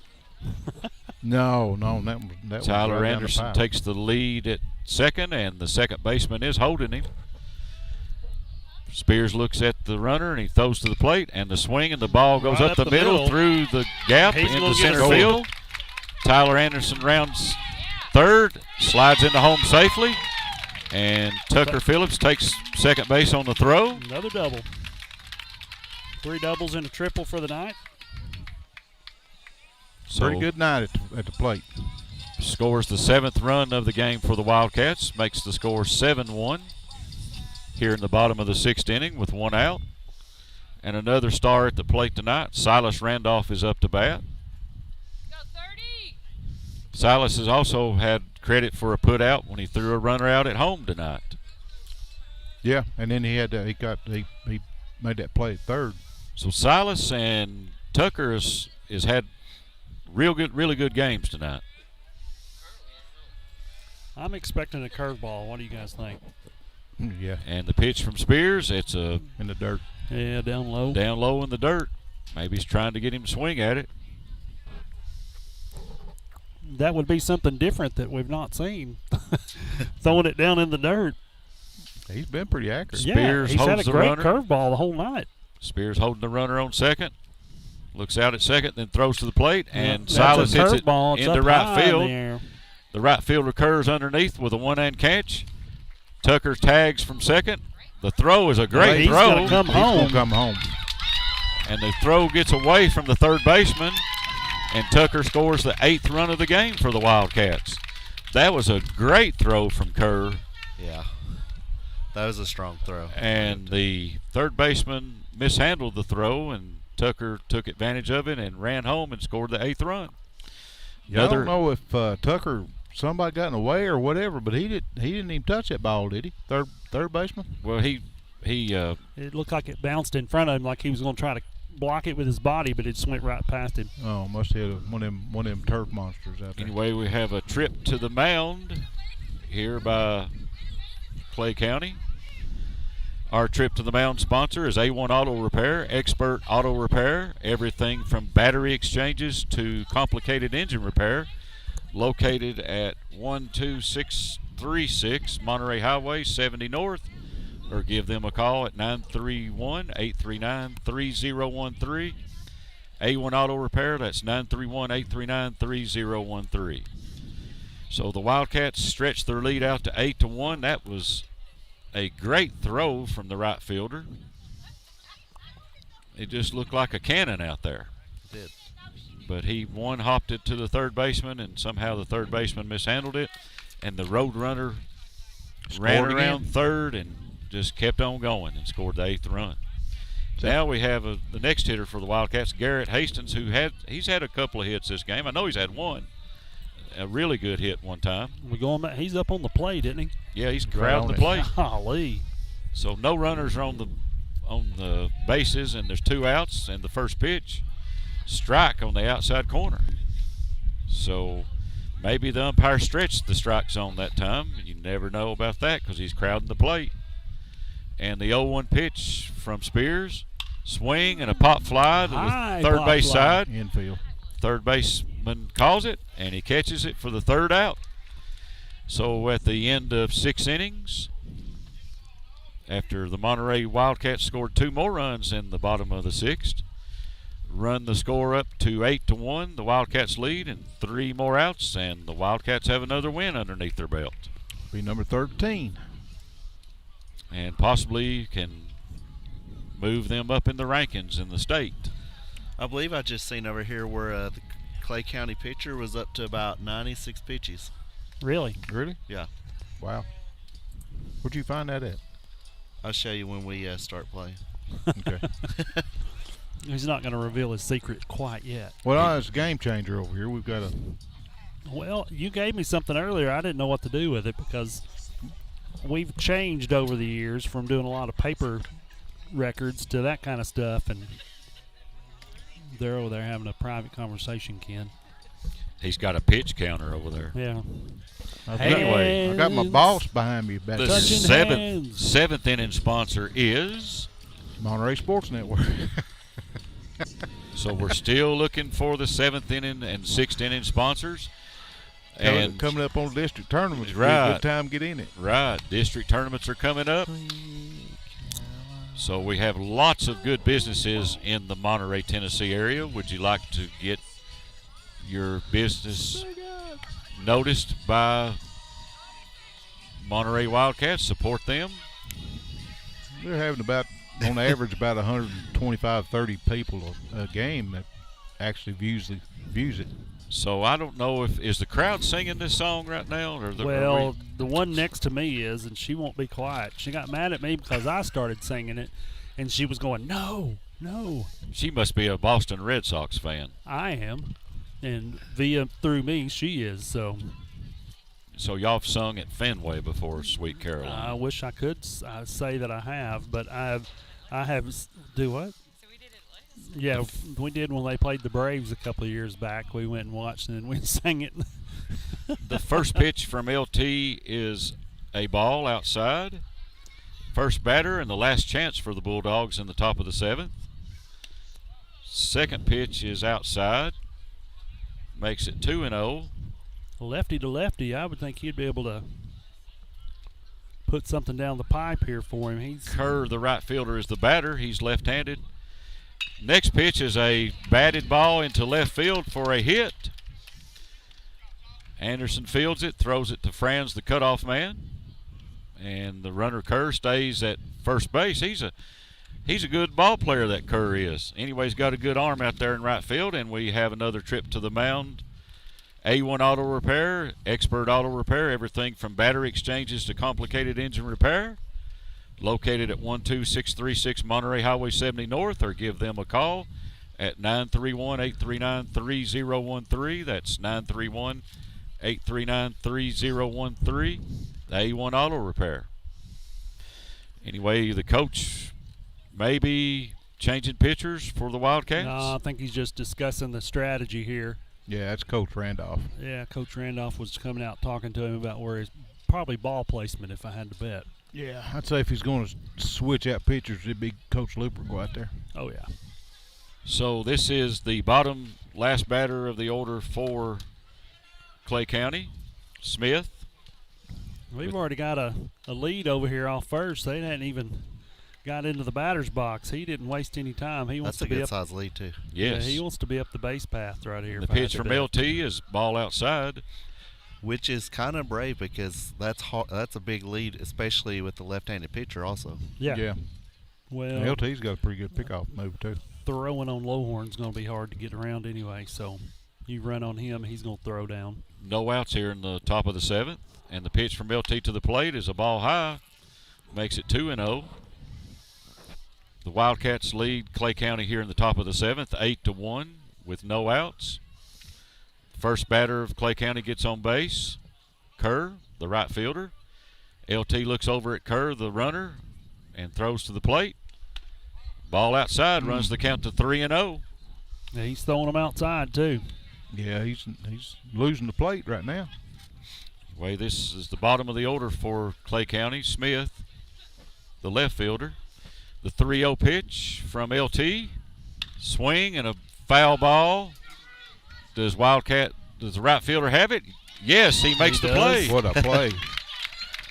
Bean makes the play in right field. Jelly Bean with the play in right field. One-handed catch in foul territory, gets the first out in the top of the 7th. He had to run a long ways to get that one. And everyone at home got a good view of the old pole right there because that's all we seen. Yeah, we're pole hooked on a lot of this stuff here. Working on our second camera still. I don't know if we'll get it by that. Maybe we ought to try the top of the dugout. Top of the order for the Bulldogs, Alec Kerr. We'll talk about that in a minute. All right. With one out here in the top of the 7th. Kerr on first and Kerr at bat. And the pitch from LT, it almost hits him. Right over the top of his back there. And the Kerr on first base runs to second after the wild pitch. We talked about that last night, and I think the athletic director, Mr. Chris Buckner, too dangerous, kind of frowned on that because I think all it's up there is 10, and they got just little slats. Oh yeah. So it's not no real support. It ain't safe. Another scoring opportunity for the Bulldogs. LT looks at the runner, then throws to the plate. Ooh, and it's a called strike. That looked good right there, guys. Makes the count 1-1 to Kerr. Maybe we need to build us a far outside corner area over there. We talked to Mr. Buckner, and he's going to get Sims to build us a platform. The 1-1 count to Alec Kerr, and it's a swing, and it's a ball grounder to the shortstop. He barehands it, throws it to first. He's safe. He's safe. That was a great play by Franz. Barehanded throw it to first, and Sawyer Kerr takes third base on the throw to first. Yeah, he's safe. So Franz is wondering what the call is at first base, and are we going to look at a step-off move by the pitcher right here to see if he can hang that runner up at between first and second? Or maybe a fake throw to first and then back to third? The Kerr cousins are on first and third. The next batter, 34, Bowles. Throw over to first, and Kerr is back. The Wildcats lead the Bulldogs 8-1 here in the top of the 7th, and there's one out. And Bulldogs are not dying yet. So Bowles is up to bat, runners on the corner, and Kerr on first base runs down. The throw down to second is out. Bang, bang. Nope, misses it at home. Throw back to home. They almost a little late, but that was a great throw by Lowhorn down to second base. Almost nails the runner at second for the second out. Good place. And then Kerr from third base scores on the throw down to second. But anyway, Monterey gets the important second out. That should makes take a the little score pressure 8-2 off of you right there. Yep, one more out, and it's ball game. Top of the 7th inning here in Monterey, Tennessee. Good, I got chicken and dumplings waiting on me. Oh, my goodness. What? Why do you bring stuff up like that? Golly. I don't know. I mean, knowing I can eat some food and you're going to bring up chicken and dumplings. Seriously. The next pitch from LT, I believe the first pitch was a strike, but they didn't have it on the scoreboard. So I believe it's 1-1 count here with two outs here in the top of the 7th. Score 8-2, Monterey leads, and the 1-1 count. Swing and a miss makes it 1-2. Let's see what the umpire flashes here. I believe he said 1-2. Anyway, two outs here. We're down to the last strike of the game. Yeah. Last strike. So this could be it right here. Be another important district win for the Wildcats. 1-2 pitch from LT Sullivan, and it's a swing and a miss, and that's the ball game. He's out. The final score, Monterey Wildcats 8, Clay County Bulldogs 2. They are collecting baseballs, I do believe, right there. Anyway, that was a great game to watch. They got a JV game. I hadn't heard. I don't know. Hadn't heard. We usually don't cover them. Oh, they don't keep score or nothing. No. Don't have an umpire. Oh, they did the other night though. Typically coaches used to do it. Yeah. The other night was it a junior high game that they had umps in, Wayne? Last night they the umpire that I knew said that going into the game he knew he had a JV game because he could tell by how much he was getting paid. So. Oh, okay. So they keep them around then. Oh yeah. So I think that's something they got to kind of agree upon ahead of time, whether they have an umpire or not. Unless you just get out a couple 20s and say, "Hey, bud, you want to hang around for about an hour?" Yep. Yeah, you never know. They might take you up on it. Well, LT Sullivan's pitched 2.2 innings and had 3 hits, 1 run, 1 earned run, 3 strikeouts, and a base on balls. Evan Robinson pitched 4.1 innings and he had 2 hits, 1 run, no earned runs, 5 strikeouts, and 2 base on balls. And so, let's see. Tucker Phillips went 4 for 4 and scored 4 runs, had an RBI. Silas Randolph was 2 for 4, had 2 RBIs and scored a run. 6 hits right there. Evan Robinson was 2 for 2, had 2 RBIs. Brandon Dillon was 1 for 3. So they had a good night from the plate as far as offense goes. Yeah, I don't think they're going to play a JV game. Guys, got anything else to add to this game? So Monterey had 10 hits, 1 error, scored 8 runs. Clay County had 5 hits, 2 runs, and 4 errors. All I can say is that if you miss any Monterey sports and you don't get here at a home game for any sport they have up here, something's going on. You need to come out. It's just exciting to watch. It's fun. It's usually entertaining. I mean, there are things going on all the time sports-wise in Monterey. We ought to be catching them. Yep. Our community ought to be here about every night. We ought to have 200 fans in the seats. Yeah, it ought to be packed where you can't sit down, So, but we appreciate people that do come out and watch and support the kids. It's always good to see. Absolutely, and we appreciate the folks tuning in on YouTube. We had 107 check-ins, and right now we've got 12 people watching. And Larry said the video was a little bit choppy. So yeah, we appreciate the Clay County fans that checked us out tonight. Absolutely, they're always good sports about stuff. So hey, appreciate them. They got good kids. We're up to 798 followers. 798. What happened? We exploded.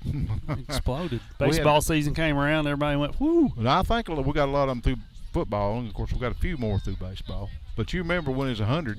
Oh yeah. I can remember that. Not too long ago. Sounds to me like there's no social distancing going on in Monterey. Is what it sounds like to me. Don't look like it. Is there any social distancing going on? That's a thing of the past, boys. It's 3 feet now, not 6 feet. Isn't that right? Looks like we need to fill the stands up, just like you said. Oh yeah, we'd love to see more people out here. I think they don't realize what they're going to get when they come to watch a game. No, and of course Monterey boys are exciting to watch. They've got some good bats, got good pitching, and seems to me like I know they got beat last night, but that was just a freak. I don't know what happened. They played Gordonsville. Yeah, Gordonsville's always tough to play against down there, especially when you're playing. You know that flat kid that. Oh yeah. That played basketball. He pitched last night. He pitched. His lights out. It probably looked like a 8-foot-long arm coming off the mound. Rubber band man. Yeah. They just got 4 hits. Monterey did. So oh wow. I mean. And that kid's an athlete. He is. Yeah. He is. Thank God we don't have to put up with him no more. Oh, is he a senior? I thought he was just a junior. No, but we ain't gonna have to play Gordonsville. Oh, that's exactly right. Well, baseball you might. Maybe during the tournament. You might still see him in baseball, but yeah, nothing else. Wayne's won his Chicken and dumplings. Yeah, thanks for mentioning that, by the way. We're going to have to go. Hint. That might be even better than ice cream. He can't afford the best 2 bitty meals. I'm hungry here right we go. now. Let's eat. It's all coming out now. Yeah, I'm ready to eat again. All right, guys, we're going to sign off. We'll be back Thursday at around 5 o'clock with a pregame show of the Avery Trace Middle School and our junior high baseball team, coached by Mr. Matt Duff. Y'all have a good rest of the couple of days here, and we'll be back as quick as we can. See you. Bye. Good night.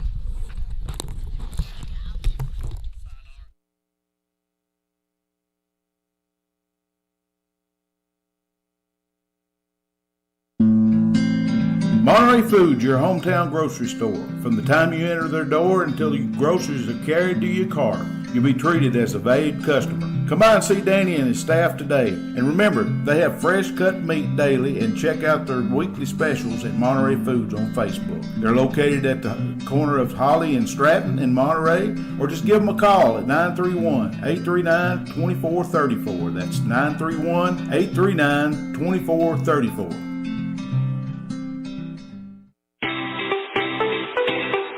If you're looking for honest, dependable, and experienced shop to have your vehicle repaired, check out A1 Auto Repair just outside of Monterey on Highway 70. Bill, Tim, and Kurt have the knowledge and experience to handle almost any auto repair need you may have. From wiper blades to major engine repair, they provide expert, reasonable solutions to keep your vehicles on the road. Go by there and see them today or call them at 931-839-3013. That's 931-839-3013.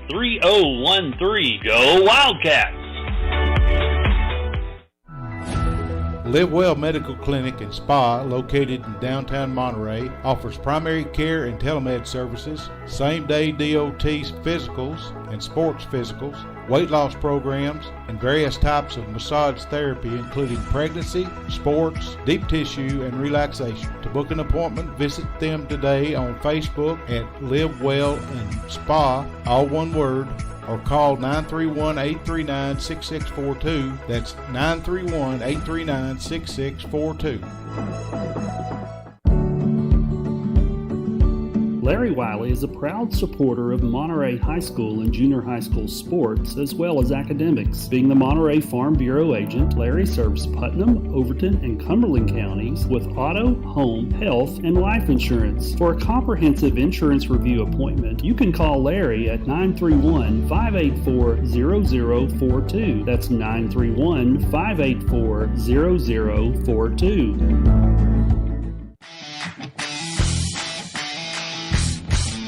Absolute Fitness is the Upper Cumberland's premier fitness facility. Absolute Fitness has 2 floors and over 15,000 square feet. The upstairs boasts live fitness circuit machines and tons of cardio equipment. The downstairs has the most complete free weight equipment in the state. Locally owned by IFBB Pro Jen Facento and her husband Vinny, it's a true hometown family gym. Whether you work out, tan, or enjoy a sauna, it's all one price. There's never sign-up fees or contracts. Absolute Fitness is located at 444 South Jefferson, across from Kroger. Call them today for more info at 931-526-2500.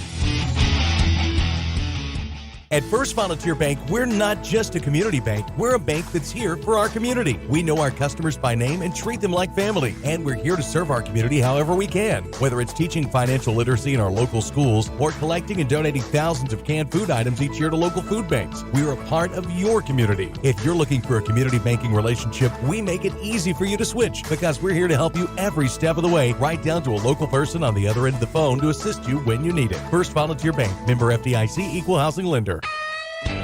IDK Cafe, 124 East Commercial Avenue in Monterey, are proud supporters of Monterey Wildcats. Check their Facebook page at IDK-CAFE for an up-to-date menu as well as daily specials, with their newest menu item being the Wildcat Burger Combo. They're open Tuesday through Sunday from 6 a.m. to 2 p.m. and reopening Friday and Saturday nights from 4 p.m. to 10 p.m. Jeannie and staff encourages every Monterey student to be the best they can be at academics as well as athletics. Go by and see them today at the corner of Chestnut and Commercial. Look them up on Facebook or give them a call at 931-584-0160. 0174. That's 931-584-0174.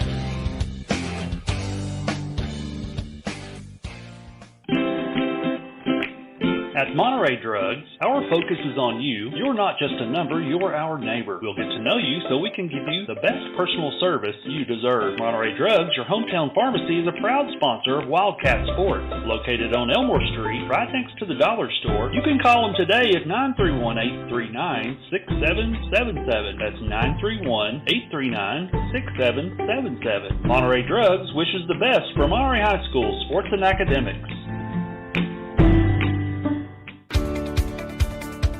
Has your vehicle developed any loud muffler noises? Have you noticed any exhaust fumes or rattles coming from your exhaust system? Tay's Muffler and Repair Shop can solve all your muffler and exhaust issues. Johnny has over 20 years experience, state-of-the-art equipment, and honest and reasonable service. He is located just outside Monterey at 12539 Monterey Highway, or give him a call at 931-544-8297. That's 931-544-8297. Tay's Muffler, proud supporters of Monterey High School sports. Sometimes the fastest way to sell your real estate is not necessarily the best way, but when the agents at United Country Holcomb Realty and Auction Incorporated in Cookeville handles your sale, the fastest is the best. United Country has a unique nationwide marketing system to offer your property to millions of potential buyers, and its experience assures you of professional service in every detail. So stop by and see one of our agents at United Country Holcomb Realty and Auction Incorporated today.